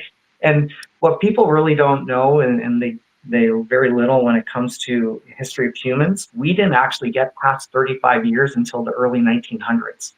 And it was really based on sicknesses, right? We only got to 50s in the 1920s, right? The reality is, when we talk about ancestral, it's not the fact that they didn't live to 100 years. It was the fact that we lived and thrived with literally just eating meats and fats, right? And we lived and thrived eating a small amount of meats and fats. That's why when people get to maintenance, they're always surprised how much they're eating and they're thriving, right? They're not like eating 10 pounds of meat, a day, right? Because once your body always needs a little bit more to transition, it needs more support. But once you get to maintenance, it can actually go very well with minimum as long as you're giving it enough of what it needs, right? And that's what I tell people, like, get off of this. Well, we only live to 35. Like, the reality is, if you're living to 70, but if you're on oxygen and you can hardly move and, you need assistance to go to the washroom, is that really living? Exactly. It's not. But Joe, the 35 years old is also a very skewed number because that's the average age that they might have lived at the time. Yeah. But because there was no hygiene, there was no refrigeration, there was no medical system, there was these animals, they didn't live in a house like this where they could put on the heater and all that stuff. So I think once you pass, and there was all the death at childbirth, now we go to hospital. Yeah. If a child is 15, 20 weeks premature, they can still keep it alive. Yeah. At the time, lots of children would die. That brings down the average, but that doesn't mean we live till 35. That means the average age is 35. And then that's kind of what I was kind of bringing up. They're always looking for something to kind of, be negative about, right? Yeah. And I say the reality is it's not really about that, right? And because I always reference carnivore is a species-specific ancestral diet, right? And that's why people thrive in it, because it is woven into our DNA. And that's why, I love when people say, well, it's not for everyone. And I said, well, actually, it's the opposite. It actually is for everyone, right? Right. And they're like, well, why do some people have such a hard time in it? And I go, well, because their body is so off, right? Your body loses this ability to function properly when it's so abused and it's so overwhelmed. And that's literally what happens, right? Right. I've had, Can I just chip into that? Because I yeah, think I have a nice example. I lived in Asia for a long time, and at a certain point I had 3 cats, and and this was in my vegan days, but yeah, I learned about species appropriate diet. I don't know why I didn't apply it to myself, but I thought I'd apply it to my cats. So I'd be feeding my cats just the regular factory produced food that we all feed our pets these days. I was like, okay, I'm going to go to the butcher and I'm going to get like cuts of whatever scraps that they have. And I fed it to my cats. They didn't eat it. They didn't eat it because they were so used to eating crap yeah, that when I gave them the food that they should actually thrive on, that they would have been hunting for themselves, yeah. they didn't eat it. They rather not ate. Yeah. Well, it's funny you said that. I literally just had one of my carnivore couples transitioning their dogs to raw, right? Because we were just happened to be on a coaching call, and they're like, "Oh, we got to feed our dog," and I heard the kibble like tick, tick, tick, tick, hit the pan, and I'm like, "Are you feeding your dog kibble?" And they're like, "Yep."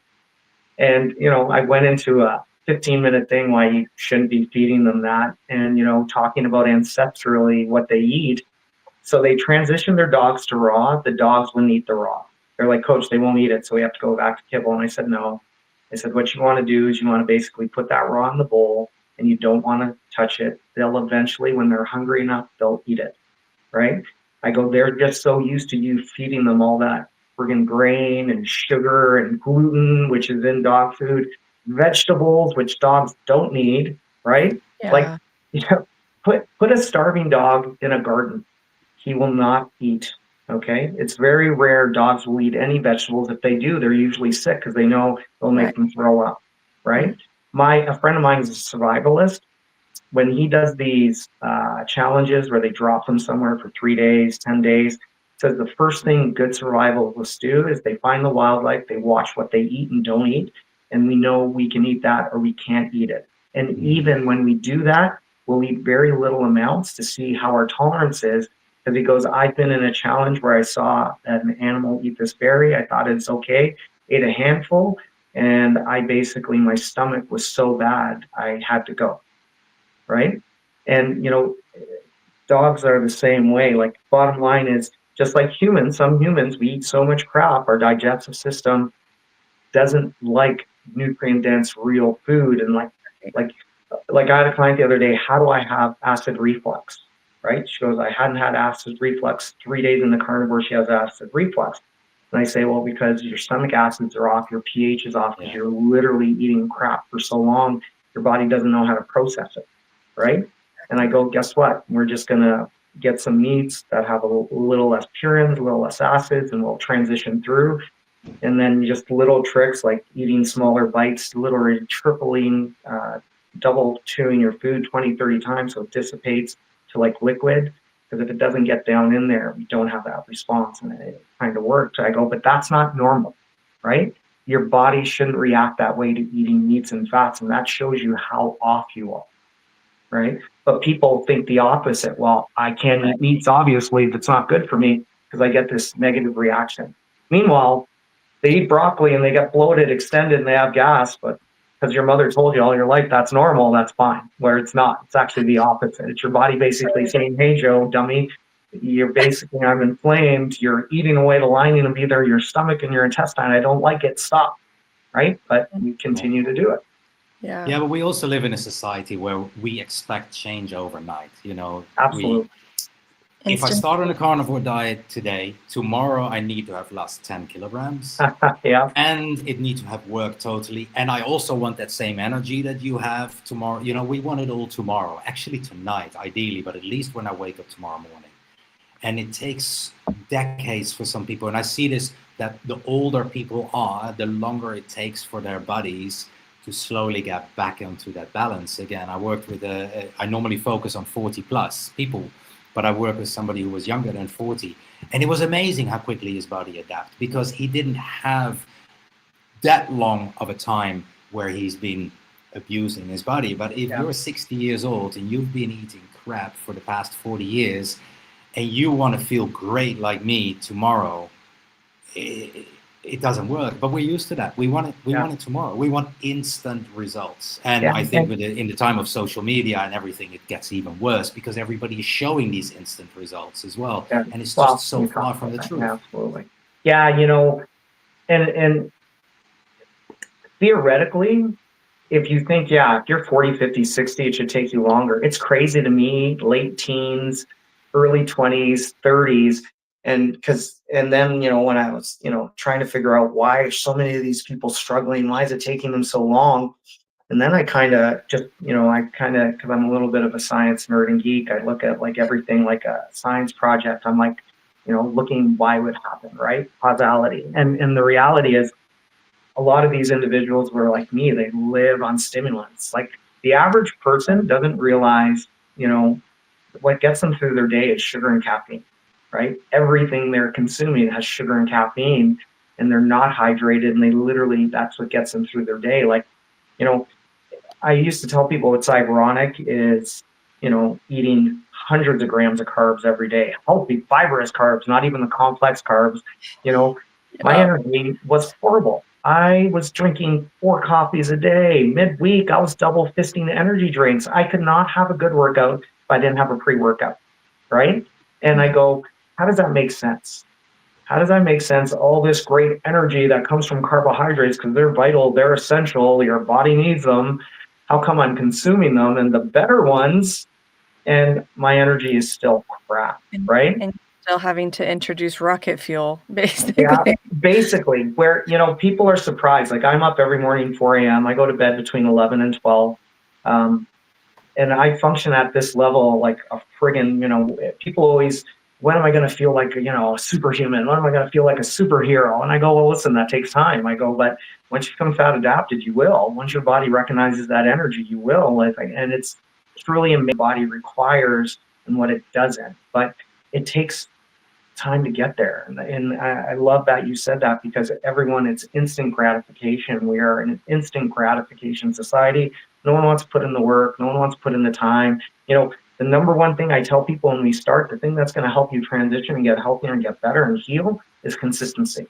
I go, it might be 4 weeks, it might be 8 weeks, it might be 12 weeks, it might be 24 weeks before you see significant differences, but you have to be consistent every day, right? Like I have one person come to me, he's like, you know, I'm good Monday to Friday, and then I just lose my shit on the weekends. And I go, well, literally you go 2 steps forwards, 5 steps back, right? And I go, your body thrives with consistency. It doesn't like inconsistency. And that, you know, structure works, right? And that's why, you know, some people can wing it and do well. Other people, they need to know, okay, 3 meals within this time period, eat like kind of this much. I should be eating, you know, ruminant meats. I need salt. I need water. Electrolytes might help. Like a lot of people need structure. They do better with structure, right?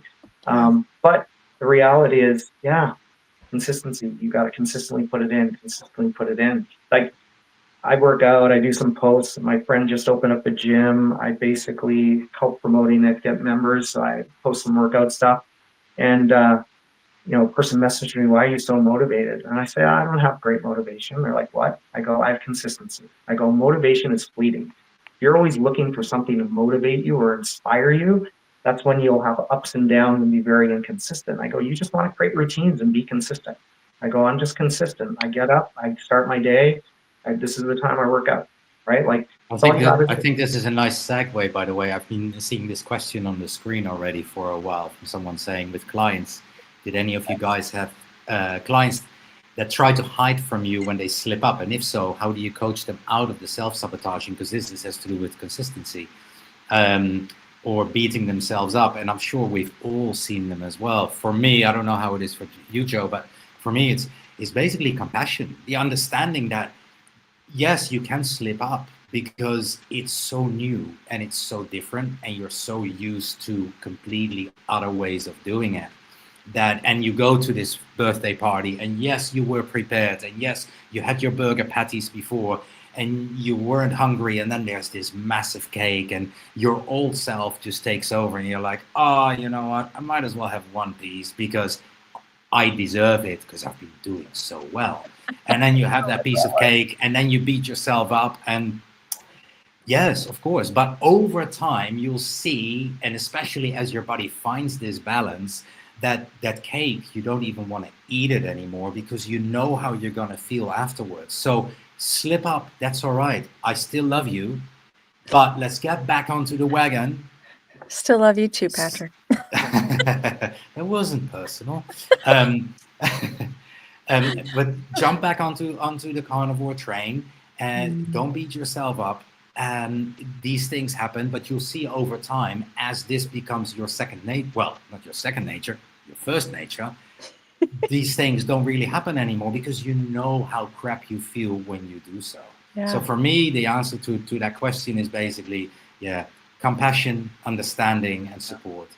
Yeah, you know what, Patrick, I love that, and that's great. Unfortunately, in our society, in macro-based coaching, there's a lot of blame, right? And so that's why people hide. The reality is people think they have to be perfect. That's one of the things I always talk to people about is there's no such thing as perfection.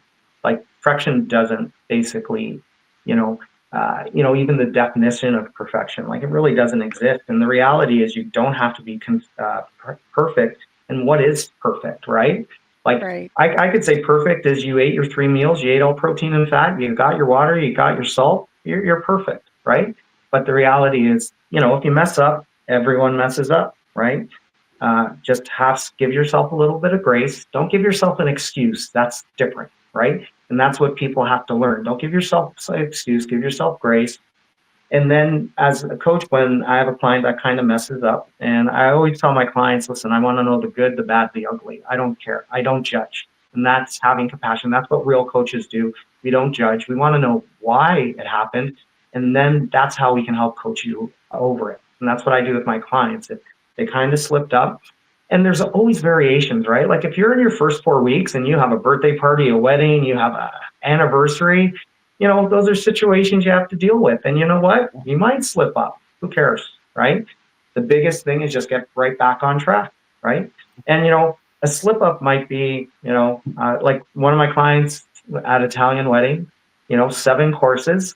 And, she was good. And all of a sudden the pasta came and she's like, Coach, I had a bowl of pasta. And I'm like, okay.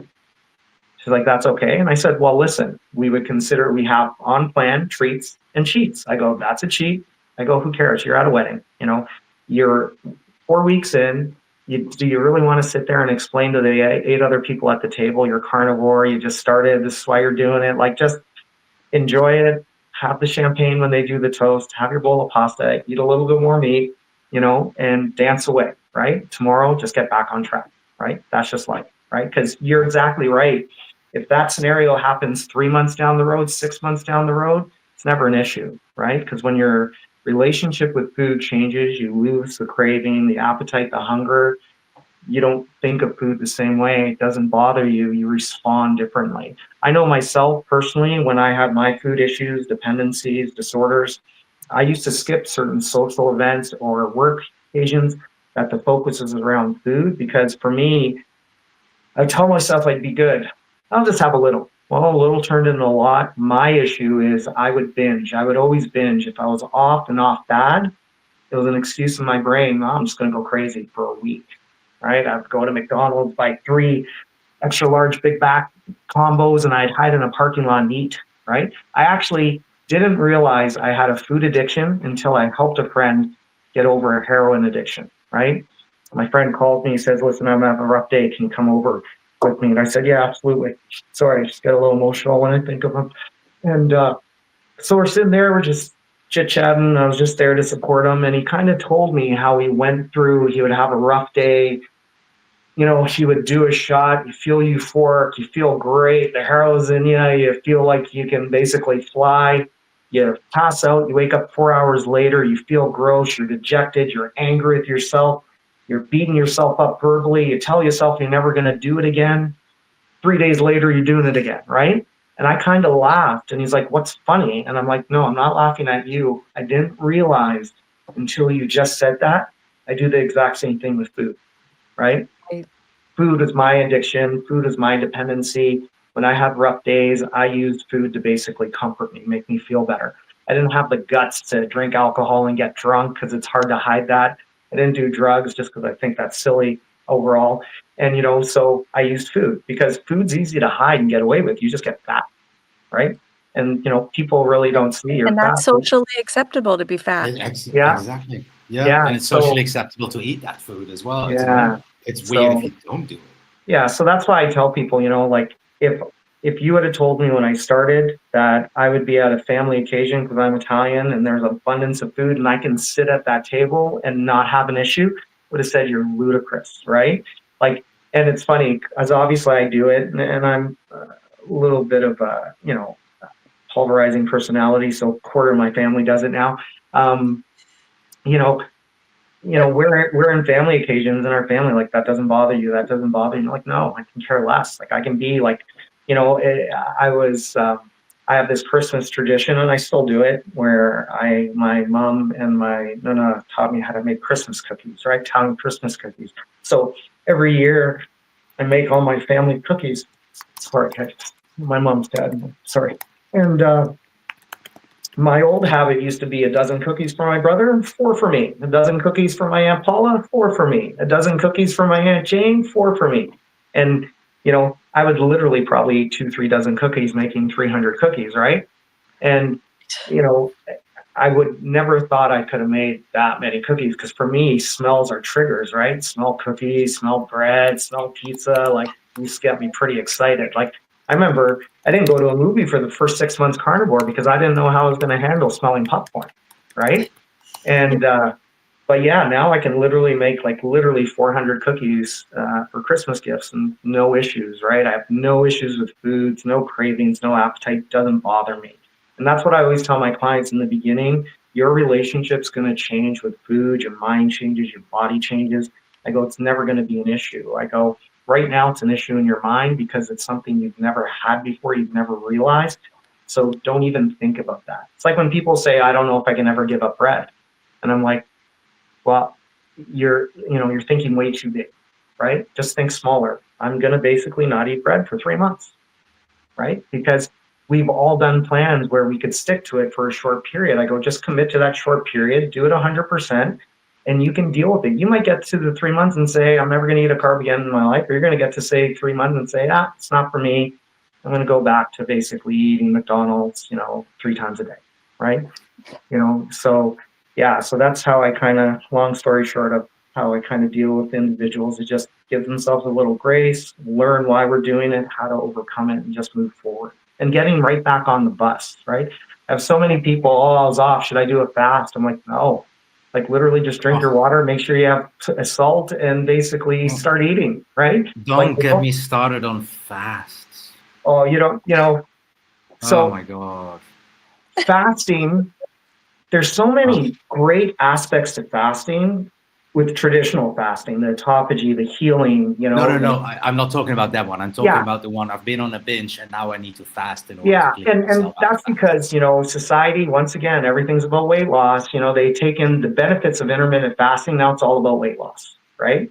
And what people don't realize is the majority of fasting weight loss, unless you're doing it structured, it's smoke and mirrors. Yeah, you do a 48, 72, 104-hour fast. You can drop 6 pounds, but guess what? As soon as you eat 4 days, the weight comes back, right?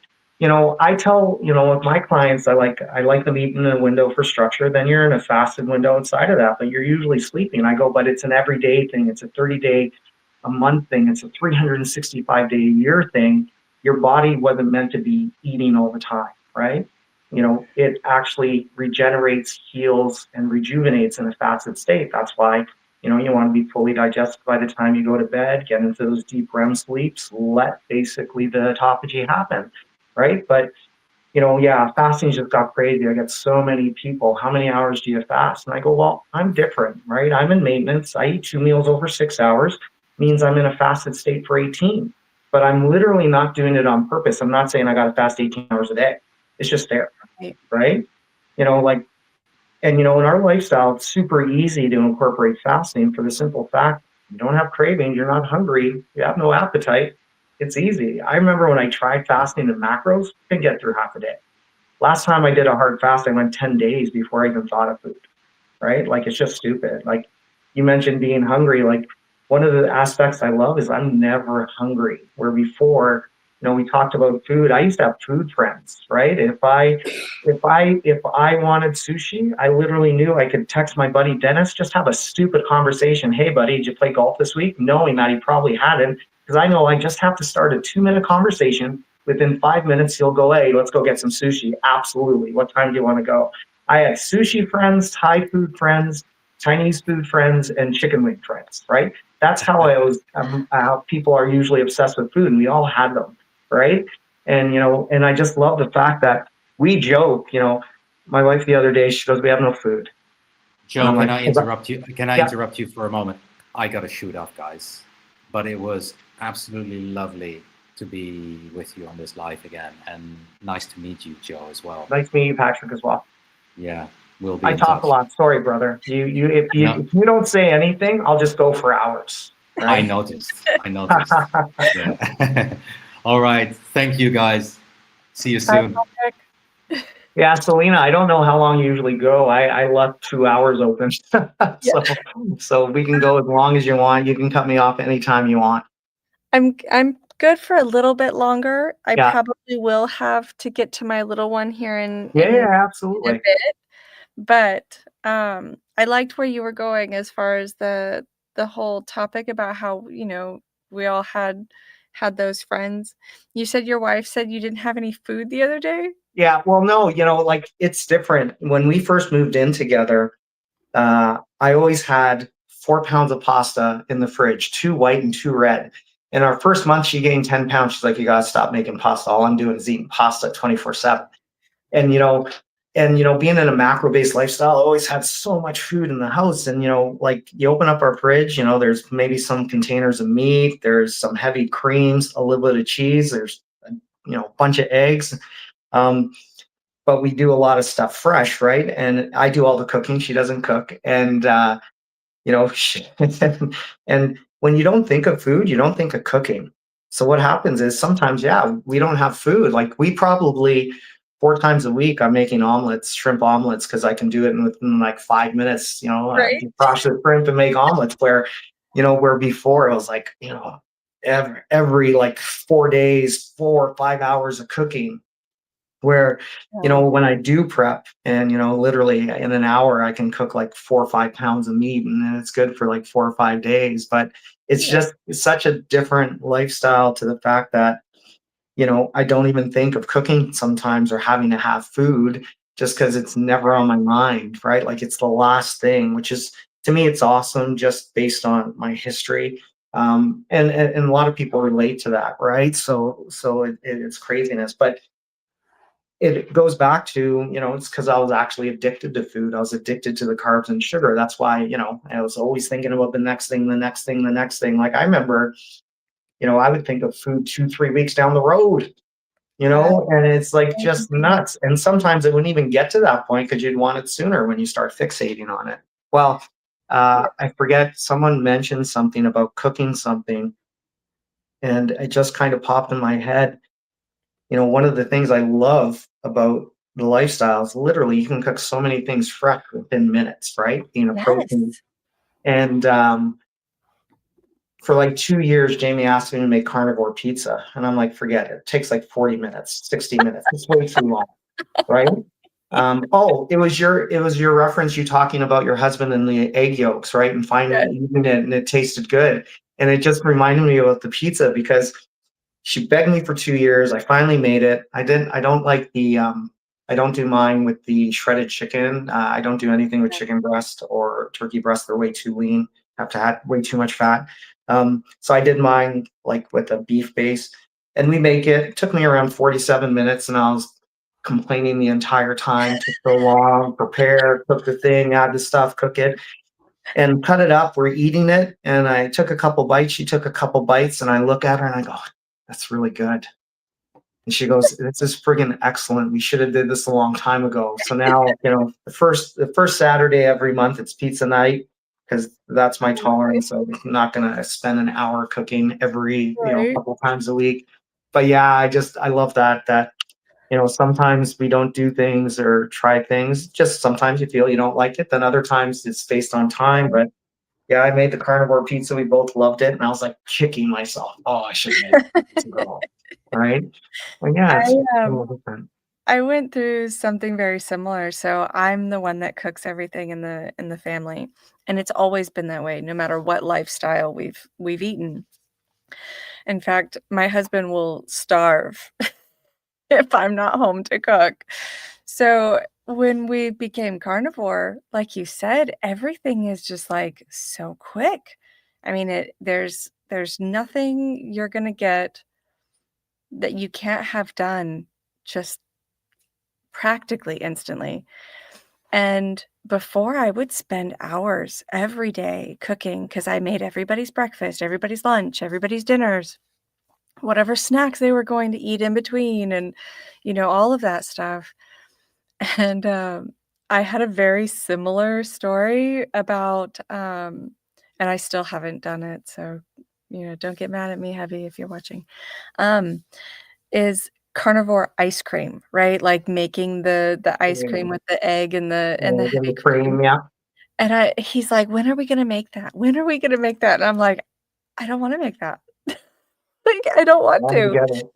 Yeah. because I'm like, it's 2 hours of prep, and then you stir it again, and then it's 2 more hours that you're waiting, and I have to be paying attention to that, and I'm like, I don't want to. Yeah. I don't wanna do You it. absolutely. We get to the point where it's so efficient, so effective. When it becomes extra work, why? Right?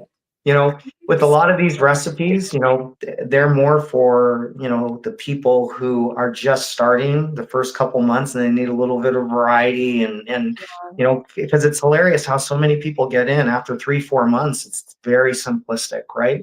Mm. I just eat the protein I like, the certain amount, that's it. And you usually pick the things that you can do the quickest, right? Like I had a client the other day, do you have some recipe ideas for me? And I'm like, sure. And she goes, but they all have to be under 10 minutes, right? Because she's already at that point. Why do I need to spend hours preparing things, right? And I said, well, listen, I literally have a million. But yeah, it's such a different lifestyle. And it's one of the things like when I first started doing it and people would see what they got to eat, they're like, that's it. I'm like, yep.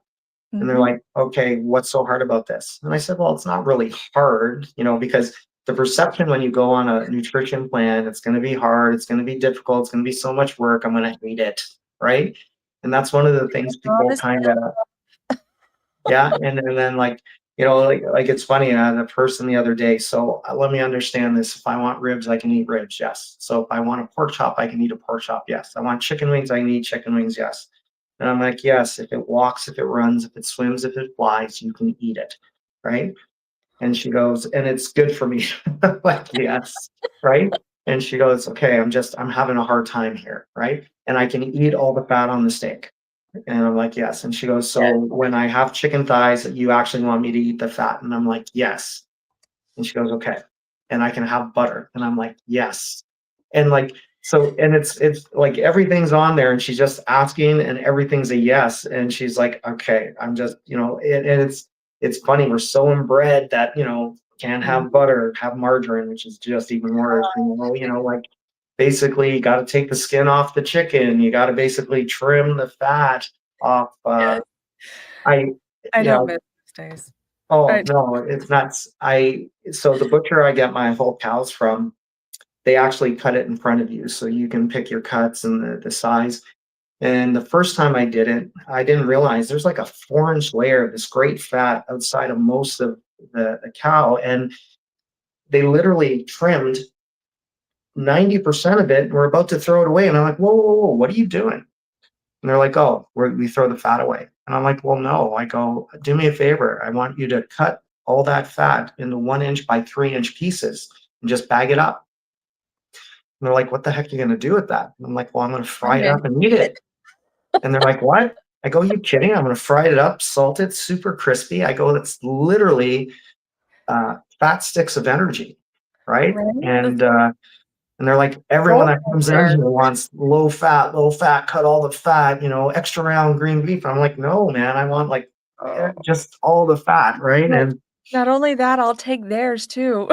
yeah, well, so I found another butcher. So he has skinless, boneless chicken breasts and chicken thighs. And I'm like, what do you do with the chicken skins? He's like, I throw them away. And I'm like, listen, do me a favor. Every time you do that, just put it in a bag. I don't care what you want. Just tell me, I'll pay you for it. He goes, pay you for it. I go, throw it away. I'll give it to you. Right. And I'm Yeah. like, okay, he calls me every 2 weeks. Now I pay him $20 because I literally felt bad taking it for free. But I pick up like a 10 to 20 pound bag of chicken skin. Right. And I literally just wash it, pat dry it, salt them up, twist them, throw them in the air fryer and eat them like chips. Right. They're so good. Right. My athletic clients, we fat load, we don't carb load because we know that doesn't work. They actually love it. They just will have 2-3 pound bags and they'll eat like half of it like 2 hours before they compete, and they're just flying like a superhero, right? Because they have that abundance of fat right away and they utilize it. Yeah, if I don't eat it, my wife literally eats them all on me. She'll just devour the entire bag.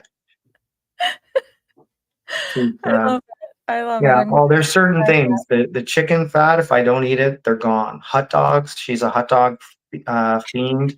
I'll make like 20 hot dogs within 3 days, they're gone. And I had like two, right? Like she's just, so there's certain things I know I actually got to hide or hoard or just eat as soon as I make it, or else I don't get any. But yeah.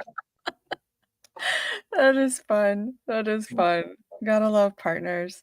Oh yeah, 'Cause absolutely. Well, my Jamie, when I first did it, thought I was kind of cuckoo. And that's what usually happens. One person doesn't, the significant other thinks you're nuts.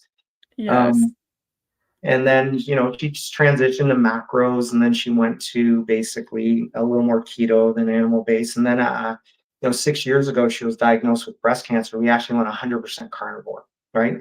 And she's been 100% carnivore ever since.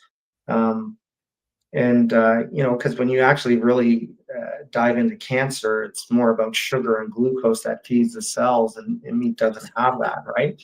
Some processed Yes. meats might have a little bit of it, but yeah, like when she was stage 3 breast cancer, and they went through all the negative side effects she was going to go through, typical things that might happen.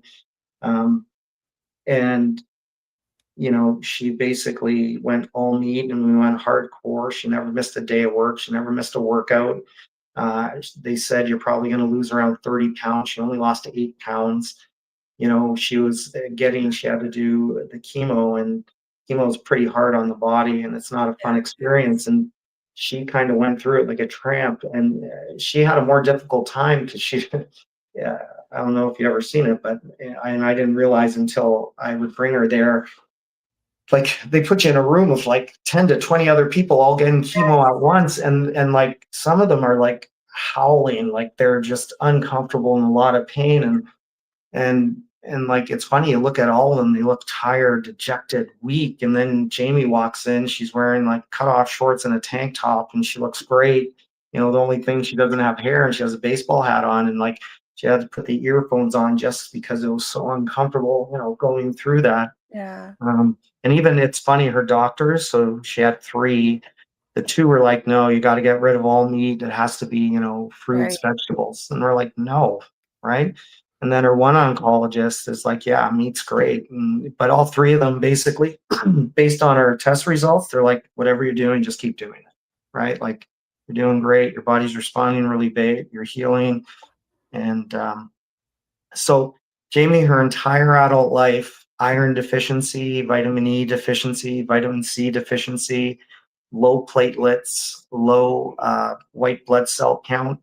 After basically a year of going carnivore, and this was going through cancer, she gets her blood work done the first time in her adult life. No vitamin deficiencies, platelets were normal, blood cell counts were normal, right? How beautiful. Which was crazy, right? And Yeah. and it's and obviously now it's and I've worked with so many people after that, and I've analyzed so many blood work. You see it all the time, but it's just nuts. Like, doing all the things you're told and taking all the vitamins and minerals, and people still have deficiencies. I tell people, like, I have, so I minor in nutrition. My major is kinesiology, exercise science. I'm certified master trainer, certified nutritionist.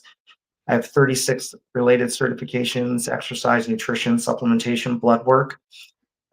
In my macro days, I used to have a service where people paid me $249. I would assess their blood work based on their deficiencies. I tell them what supplements to take. So Right. I was always a big supplement guy, right? Took supplements. I always had vitamin deficiencies, right? A year after Carnivore, I do my yearly physical, get my blood work, I assess it. The first time in my adult life, I had no vitamin deficiencies, right? And like no vitamin C, no potassium, no magnesium, no vitamin E, right? Like where all these people, where you're getting your calcium from, where you're getting your C from, where you're getting your D from, right? And I told people, I was eating all the fruits and vegetables you're supposed to eat. I was basically consuming supplements you're supposed to consume, and I still always had deficiencies. I eliminate those things because you don't need them, and basically just start eating meats and fats, and all of a sudden, wow, no deficiencies. And then it was actually Dr. Chapey that I learned from that. What happens is the amino acid in the meats will actually convert to vitamins and minerals if you get enough of them, if your body's not overstressed and overwhelmed, right? So the Wow. reason why that doesn't happen is because when we're eating a third or less, 30% or less, we're not getting that nutrients that will support that, right? So as soon as you eliminate the high toxic foods, all the foods with the lectins, phytates, oxalates, the high sugar foods, and you reduce the amount of carbs your body's intaking, so it's not overwhelmed, overstressed, overworked, and you start eating more meats and fats, basically your body gets that nutrients it needs. It will develop basically those vitamins and minerals it's missing, basically from the amino acid content. And the other thing that, I always found it ironic when I first started learning about carnivore. I went back and I read through some of my nutrition textbooks. There's never any um, reference to digestibility, to No. absorption rates, to Yeah. anti-nutrients. Um, Oh, you know, anti-nutrients, those don't exist. yeah, don't exist. There's no such thing. No such thing.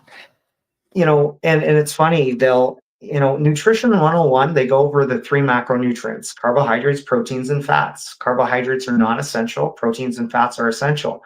So they give you the definition, and then they'll have an entire paragraph, 100-page paragraph on why you should eat them, right? Yeah. And then, they'll same thing with proteins and fats, they're essential, the definition, and why you have to limit them, right? Which Right. is kind of the opposite, and it's crazy. Um, I had a discussion on another live with another macro guy, and certified trainer, said he had a nutrition grad. So I asked him, well, what's the definition of a non-essential macronutrient? He didn't even know, right? Because he basically said, well, carbs are not essential, but you still need them. I go, well, How that does statement is an oxymoron right there. How is something non-essential a requirement? And then the same stuff, well, you need it for energy. Well, actually, you don't. In the absence of carbs, your body will use fat for energy. Well, your brain needs it. Well, actually, you you actually don't. don't? You're Right. talking about glucose. When the absence of carbohydrate and glucose, your liver will produce it. Well, it's your body's preferred energy source. Actually, it's Actually, it's not. not. That's why your body can only store 2,000 calories of energy from carbs and 100,000 calories from fat. And so I asked him again, do you know what the definition of a non-essential macronutrient is? And obviously there was silence. He wanted me to bring them up, but I don't like doing that if I don't know them, because sometimes they're just abrasive and abusive. Right. I don't need that. And so I said, listen, the definition of non-essential macronutrient, there's the reason why it's not essential. There's not a nutrient found in a carbohydrate that your body requires that it won't already produce on its own. That's why you don't need 1 gram, right? So the argument that they're essential, they're not. So every time someone says they're essential because of this, this, and this, those are always incorrect statements. If a person says, well, I'm choosing to use carbohydrates as my energy source, that's a correct statement, right? And it really shows the limitation of what people really know. And it shows the dogma, once again, of the rhetoric is They've told us a billion times carbs are essential. Everyone kind of believes it. And it's hard to Right. get out of your head, right?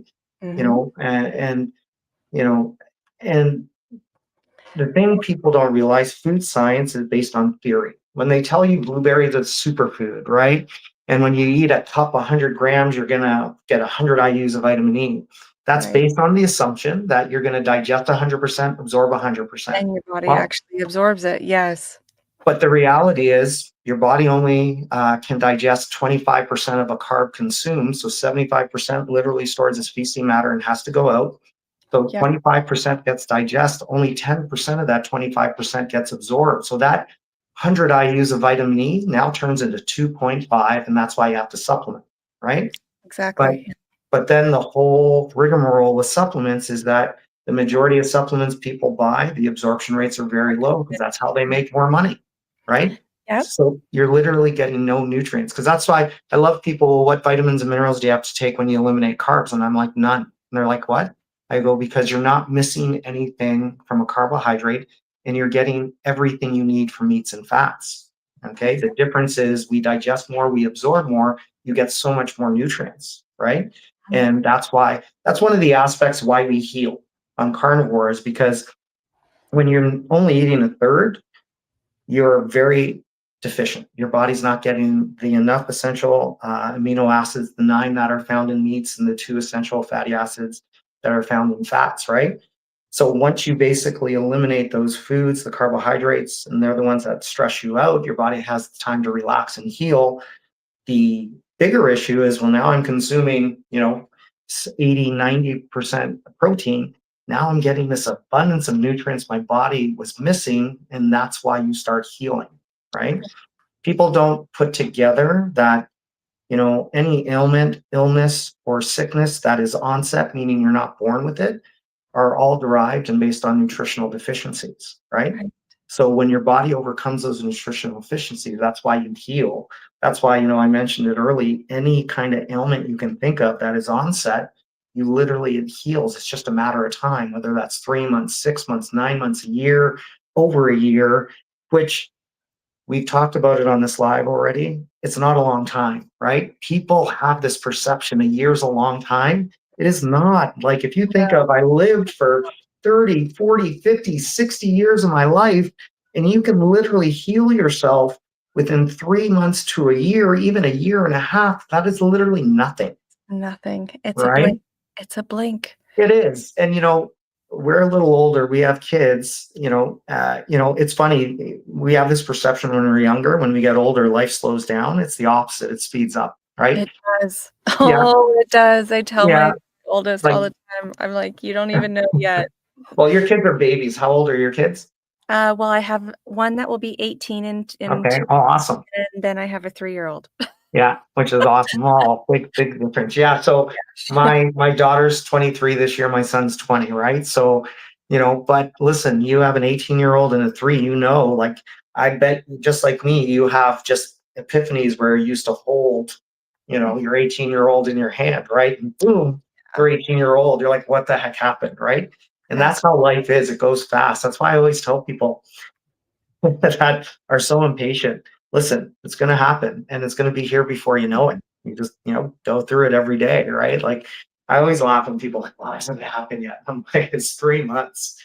I'm like, and the same thing Mark said, like, look at all the positives you've already been through, right? We always have, we'll always have the wins, right? We'll have the optimal wellness wins, the health wins, we'll have the compositional wins, we'll have the weight wins.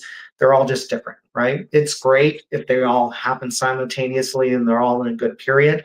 But, right, you know, the reality is everyone's different, right? And that's one of the things I've really noticed in a macro based lifestyle. It's very cookie cutter, right? I could literally, I made, if you based on time and cost and what I got paid, I made more money per hour doing macros because I could design a nutrition plan in right. literally 40 minutes in macros, right? Right In there. carnivore, for me to dial in a person's numbers, it's around 3 to 4 hours, right? And then once I dial in the numbers, then basically I can apply the food to it, right? So and even based on that, there's so many nuances. Like, you'll hear people say you got to do 70-30, you have to do 80-20. And, there's some truth to that. But the reality is, I have people that 70-30, 80-20 didn't work, 50-50 did until their body kind of healed. And then we increased it. Right. And sometimes it's just figuring that out.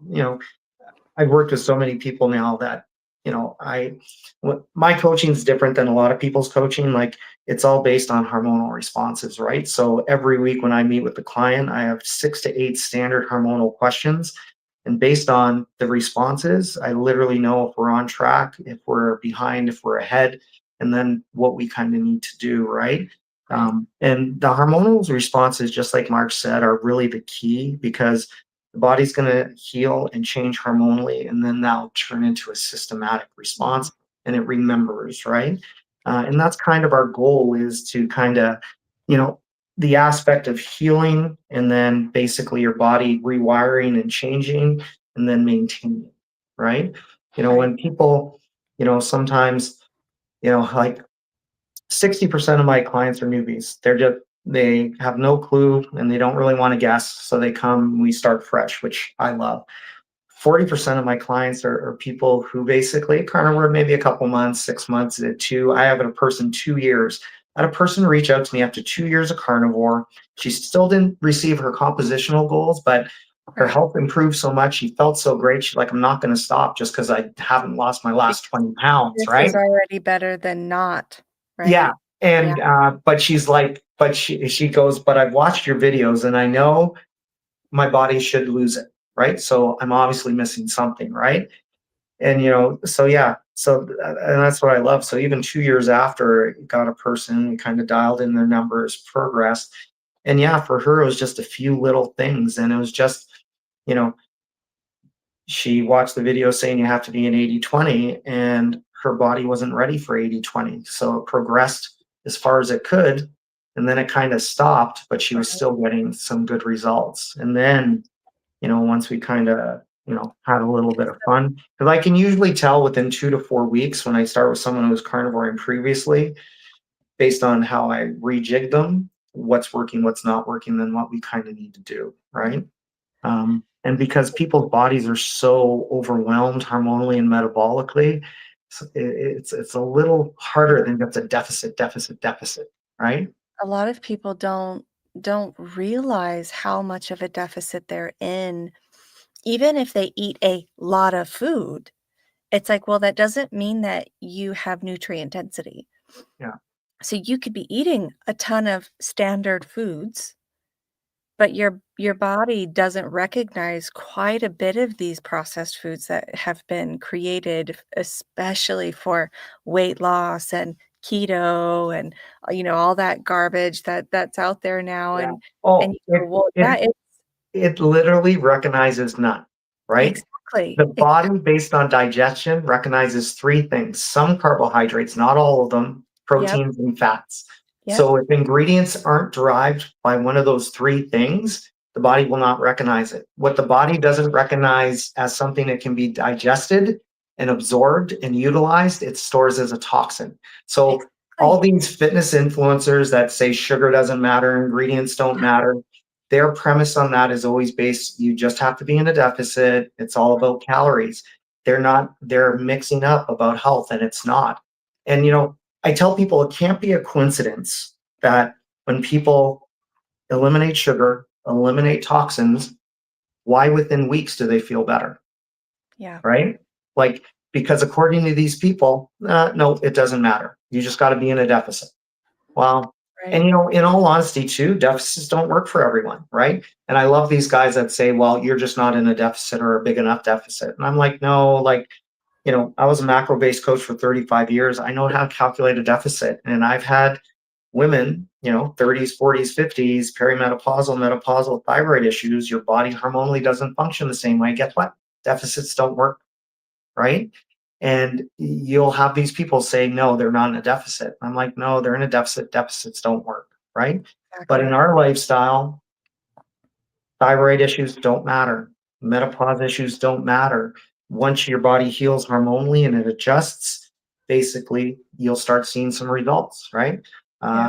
because I used to get super frustrated when I used to have a female client and they wouldn't lose weight, and I know they're in a deficit, right? And I even went through those periods where, because I had other coaches telling me, well, they're obviously lying to you, they're lying to you, right? And then I Right. have clients, which inherently I believe, no, coach, listen, I'm following it 100%. I'm doing everything you say. And, and I just wasn't educated enough and knew enough earlier on to understand that, it's how the body was responding hormonally, right? I always have a great line now. I always tell, when I'm doing couples, I'm like, I don't know if you guys ever realize, but as a female, hormonally, you need more support. And usually the husband will roll the eyes and the wife will go, yes. And and it's not a joke, it's not facetious, it's No. reality. Women have more systems, you have a whole reproductive system. You guys respond different hormonally than men do. You respond more, you actually need more support. And one of the reasons why carnivore is literally one of the best lifestyles, in my opinion, the best lifestyle for women, is it actually balances out your hormonal response. It fixes your hormones, which the reality is once you start eating literally just 40% higher of your daily intake from carbohydrates, it starts screwing up your hormonal balance, right? Cholesterol, low fat. The reason we have an epidemic in North America with women when it comes to thyroid and menopause and perimenopause is for the simple fact of chronic low fat dieting, right? Absolutely. The healthy cholesterol we get from basically fat literally controls your thyroid, controls all your hormones when it comes to menopausal results, right? Right. That's why in our lifestyle, what miraculously happens between 6 to 12 months when women are carnivoring properly that have those issues reversed, right? Like, Yeah. it's funny, Jamie, my wife's 48 and she was in menopause, and someone asked her about it the other day, and she's like, I think. And they're like, what do you mean you're either menopausal or you're not? She goes, well, I used to have all the symptoms and I used to have all the negative reactions, but I haven't in around 4 or 5 years, so I don't think so anymore. Right. Right. And and they're like, really? And she's like, yeah. She's like, I have no issues anymore. She goes like, my health is actually perfect. Like first time in my adult life, my digestive health's great, right?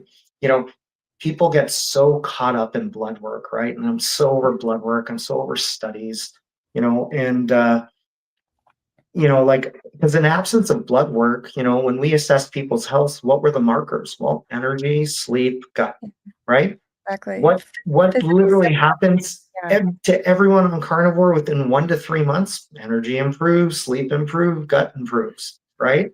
Yeah. Like, and people just dismiss that. One of my biggest pet peeves from my macro brothers and sisters is dismissal, right? They don't like practical anecdotal proof. They want theory and science, which is all Yes. nonsense, right? Yes. And I always tell people you're your best coach. And they're always like, what do you mean by that? I go, well, no one knows Selena better than Selena, right? You know how you felt 2 months ago, 2 years ago, 20 years ago. So when you're 6 months into carnivore and you say, this is the best health I've ever been, I feel like $1,000,000, I don't have any aches and pains, I don't do any of this. It's funny how people will dismiss that. Well, that doesn't matter, Oh, right? all the time. And the All the time. reality, it is the opposite. Okay, Mhm. because no one knows you better than you. I could be your coach for 10 years. I still don't know you better than you know yourself, right? Right. And that's how you know this is working or it's not working, or the level of working. We have this thing that's pretty common. People think they're healthy. And what do we usually say? We never realized we weren't. We didn't know what healthy was until we started doing this. My I came to husband. that realization thinking I was eating my vegetables, I was eating my fruits, I was balancing out my protein, carbs, and fats. You know, I was doing good, right? Even though I was holding an extra 20, 30 pounds all the time, living like my Mhm. arthritis was so bad, my inflammation was so bad, headaches, migraines. I didn't realize until my wife's basically type A, she tracks everything, right? And like, I didn't realize how much Aleve, Tylenol, and Advil I was taking until she kind of showed me over 3 months how much less money we're spending at Costco and Sam's on that stuff, right? Right. And And I go, you don't realize, like, I was literally living on those things because I was in so much discomfort Yeah. and pain, but I just chalked that up to being healthy, which it's not. That's yeah. That's, "Oh, well, it's just normal because I'm this age," or, "It's just normal because I put in this kind of effort in my workout." It's just normal to be that way. My husband was the same, like, when we started carnivore, like, full carnivore, he was the epitome of perfect health according to what that looks like in standard society. He's like, "Well, I don't have any major illnesses, and nothing's significantly wrong with me, but, I am over 30 now." I mean, he's 33, so he's a baby in my world. Yeah, Yeah, but he was like, "I am over 30 now, so, this is just expected that I'm gonna be a little creaky when I start to get out of bed now." And I'm like, I'm almost 9 years older than you. yeah, and That's you're not just probably expected. running Like circles around them, right? that's not just expected. Yeah, And we ended up I had been researching carnivore for about 2 months before we actually started it because 'cause I'm a hyper research yeah, personality type, and I'm like, "I have to know that I know that I know before I do whatever." And I was like, "I don't know, I think this is it. I think this is something that, is really better for us. Like, everything I'm learning is this and this and this." And he was like, "This is crazy. Like, this is just way too far out there." And he already lived with me doing a lot of extreme things because of my whole cancer story and what I did and being pretty much animal based by that point. And he started getting some, like, skin issues out of nowhere. It just kind of, like, exacerbated, and I said, I've heard a lot of people, this heals and this goes away once they do carnivore." And he was just like, "I don't know. I don't know." It finally aggravated him enough that I was like, "Why don't we just do 90 days? Just give me 90 days. If you don't want to do it after 90 days and we don't feel it's great, we're done. Like, no big deal. What harm could 90 days be?" And he finally was like, "You know what? Sure." This is somebody who's never dieted, is not a workout fitness person at all. I mean, at all. Right? This was like that his is not his lifestyle in his existence. We went 90 days hardcore, like, as strict carnivore as you can get. Dumbest period of time we could have done it as far as, like, a non-carnivore becoming carnivore because yeah, we started October 14th. Not even thinking about, well, 90 days, there's Thanksgiving, Christmas, yeah. like, all these holidays, and, it was probably about it was about 2 weeks in for me where I was like, "Oh, I'm in. Like, Nice. I'm all in. I don't think I'm going back." And he was going through some serious detox scenario, and I was walking him through it, and I was like, I know that this is what you're going through. I'm not experiencing this as devastatingly as you are because I've already been keto to carnivore Yeah, somewhat in between for so long. I don't have as much to shift through. We're talking a man who still ate, gas station pastries every day before work. So mhm, I yeah, was like, "You've got some stuff to eliminate." And it was about the 60-day mark for him. And he was like, "I did not realize how much my body hurt all the time." all the time, yeah. And he So goes many adults, so many. he goes, I just chalked it up as this is just what happens. I'm getting older." And I'm like, "You're freaking 31 years old. What do you Not mean you're even not getting" even mid-age. right? Yeah, I'm like, this seems crazy." And he said, "I didn't realize how not okay my body was because I wasn't dying of some illness or yeah, had some chronic, just gas stational issues, or, like, Yeah. it wasn't something so severe that he had to be medicated. Yeah. So he thought he was fine until he felt what it really was like to be fine.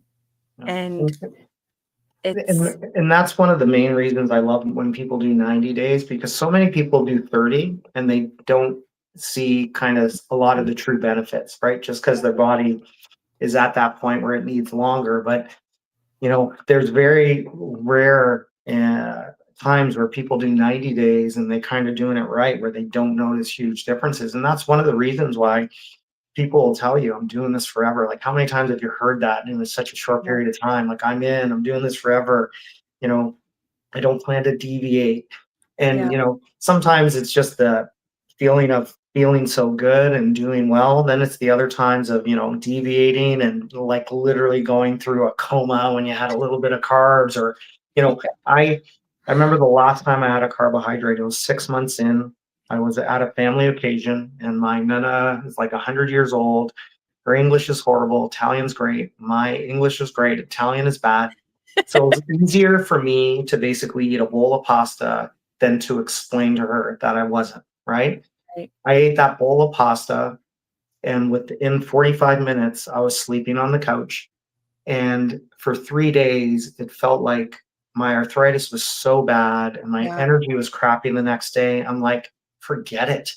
I go, yeah, like, it's not worth it. I go, it didn't even taste that good, right? And, yeah, I just, instead of, not hurting someone's feelings, because that was what I was really more worried about, was hurting my nana's feelings. I'm like, forget it. I'm just going to, not do it. And, that's what happens to a lot of people. They're doing so great. And then they go through a little deviation and it's like, wow, right? And sometimes that's what it takes to just realize how much food affects my body in a negative way. And I never really absolutely, realized, and I don't like that feeling. I don't like that sensation, and it's mm, not worth it, right? I absolutely. had, I just had a recent carnivore couple, been with me for 3 years. They basically saw one of Dr. Paul Salatino's videos, and they're like, Coach, we might want to try animal based. How should we do that? And I said, well, pick one meal, pick your fruit, do half a cup, see how your body responds. Um, so they picked pineapple. They're going to do it with their first meal because they're on maintenance now. They both reached their goals, so they're 2 meals in 6 hours.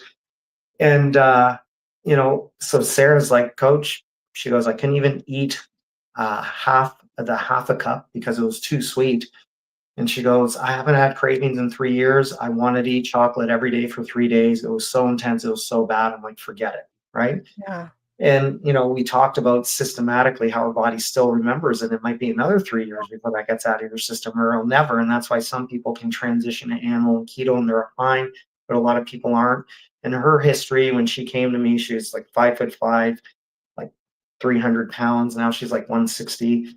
Um, so she was like, forget it. yeah, Never want to go back, never want to deal with that issue. Her husband, John, didn't have the craving issue, but he's like, Coach, my sleep is horrible. My energy was horrible. And he goes, it's like I had arthritis again. And I said, I went through the similar thing. He goes, forget it. Right. And yeah, he's like, I just don't get it. And I'm like, well, pineapple's kind of high in acids, right? And it acids is. increases inflammation. Arthritis is based on inflammation. So it's just, kind of got you to that end route. And he's like, yeah, but after 3 years, I thought, man, I would deal better. And I said, some people do, some people don't. That's just life, right? Mm, And I go, but now you guys can make the decision. I'm just going to stay carnivore, go animal based. And he's like, well, if this is what it's going to be like, he's like, no, it's just easier for us to basically do it. And once you get into, the 3, the 5, the 10 years, uh, people tell you their life's so simplistic. It's literally meat, salt, water, right? Like, they don't really deviate too much, right? They actually love the fact that their first meal is eggs, their second meal is literally a steak, or they'll have salmon, right? And they're like, and we're totally good with that, right? Where in the beginning, sometimes people want funky, a little more variety. But that's kind of a common thing for a lot of people who get into those long-term, multiple years, is that, yeah, it just gets super simple, right? Like, yeah, literally. And for you sure. know what? That's kind of, life doesn't revolve around food. It basically revolves around people now, right? Even, that's one of the things I teach my clients with social events. Most social events in the beginning are always designed around people. You know, you're visiting family, like Christmas, you're seeing, how many Yeah. times you see family you haven't seen in years? I go, but holidays now from mainstream media and food companies has been, it's all about the food now, right? Right. And it's about the gluttony. Like, how many times you heard, I'm not going to eat all day and pig out when I go to Christmas dinner, right? Oh, yeah. You Oh, know, yeah. like, and you Like, know, and it's all about the I'm food. Who's making what? Who's bringing this? How much of this I'm going to eat? I can't wait, right? fasting Where the with, day before so I can fit more in, and I'm like, "Actually, that's not gonna work for you even if you're yeah, doing all that." yeah. And you know, where with us, we're like, no, our day's just regular, just going to eat my meals prior, and I'll have some turkey and maybe a little bit more, right? Like, Right. you know, like, and it gets to that. And it's like, you know, it's funny, like, just the aspect, like, even like I had clients now, and when you're not fixated on food, you start recognizing things. Like, a lot of people recognize, yeah, now people don't see each other for a while. They get together socially, and everyone's on their phones. And it's like, why am I going out for you guys to talk on your phone and not talk to me? And you Yeah, know, and they're really there for the food and to do right. whatever. And they go, I'm not here for the food. I could be home and be on my phone and talk to you just as much as I'm talking to you Yeah, now, like, it's no different. yeah, That absolutely. first that first holiday was Thanksgiving, and I usually would always cook all the food for all the family. I have 3 brothers and 2 sisters and, Nice. lots of nieces and nephews and, all of that jazz. So I usually spent, like, 2 full days prior cooking and baking and doing all of that, and, this last year when we started, I was like, "Sorry, guys. I'm not cooking this year because we're doing blah, blah, blah, blah, blah." Like, if you want me to make something that I used to make that you specifically are like, "I have to have this, please make sure you bring this," I'll make it, but I'm not doing the full all out. I mean, I did everything, everything. And they were like, "Okay, okay." And we got there, and I remember my sister, she was so funny. She was like, "You're not gonna have any ham?" And I was like, "As much as I would love to have some ham, you poured brown sugar all over it." Yeah, Like, "No, I'm sorry, I'm not gonna have the ham." And she's like, "I thought you could have that because it was meat." And I'm like, "The meat part's fine. It's the brown sugar and the honey and the pineapples and the fake maraschino cherries that you yeah. just slapped all over. That's not fine." And Yeah, she was like, "I and didn't even." finding a ham that's not already cured with sugar in it too. Yeah, and she was like, "I didn't even think about that." I was like, "It's okay, we have deviled eggs, we're fine." Like, because it was just mushed up with the stuff that we had made because we brought them specifically to know Yeah, this is what's in them and all of that. I was like, "We're good." And I remember they were like, couldn't they couldn't hardly accept the fact that we really were good because by that time we had already been carnivore for, like, almost, 5.5 weeks or something at that point, so it was like we were already transitioned enough that it wasn't a big deal. It was like we noticed, oh, the thing I noticed more than anything was not so much that I wanted the food that they were eating, but I did miss, like, the nostalgia of that experience, but not the food. I was like, "I don't know how to explain that to you guys, yeah, that it's." I miss the camaraderie that yeah. happens amongst "Oh, share this and try that and blah, blah, Oh blah." yeah. We with But food, people forget we have memories, shared experience, right? Like, right, you know, we have three hormonal response to cravings, right? We have right, basically habitual, we have sensory, and then we have emotional. The emotional aspect of it is the relationship we have with foods and the experience, and right, that's why we have memories, right? That's why, you know, you get attached to sometimes food. You can remember Thanksgivings with your family eating certain things, and you right, know, it's what we call acknowledgement, right? So your experience, and you're probably experiencing 100% of acknowledgement now, where you can go through a social event and see a food, and you know it smells good, you know it tastes good, but you have no desire to eat it. And that's right, basically, that's the emotional component to cravings. But instead of wanting it, needing it, because your body was addicted to carbs and sugars, whether we knew it or not, now you have that acknowledgement where you can accept the fact that I understand it smells good and it tastes good. I just have no requirement for it, yeah, right? And Yeah. people have a hard time understanding that because they haven't experienced it. And Exactly. it's easy for people to project their, negativities on that for the simple fact it's just they don't have that experience and it's hard to understand, right? And it's easier when people had struggles in the past, which everyone who's done a macro-based diet has, when they failed. It's hard for people to accept when people are actually uh, are doing well, right? It is. So it's It is. easier sometimes to project a little bit of negativity on that, and that's where you get the comments we talked about earlier. I'll live a little, right? And it's Right. they don't know how to handle it. They don't know how to talk about it. Oh, that's not fair. You should be able to eat Right. anything you want. Blah blah blah blah. And there's always ways to come back on that, but Right. it's not. And I always tell my clients, don't take it personally. It's just it's hard for Mhm. them to understand. Your job is just to be supportive to their negative Right. response. And it's just more not understanding. And you can actually say that, you know what, Joe, you really don't understand because you haven't experienced it. I thought the same way, but yeah, believe it or not, I can look at that. It looks and smells good, but I have no interest in eating it. And that's one of the aspects I love about it. And usually when you do something like that, the person will go, that's awesome. I wish I could do that, right? Because Right. they've never experienced that. So it's hard for them, you know? Yeah. I think I get like one of two responses to that, which is like you said, when you kind of go,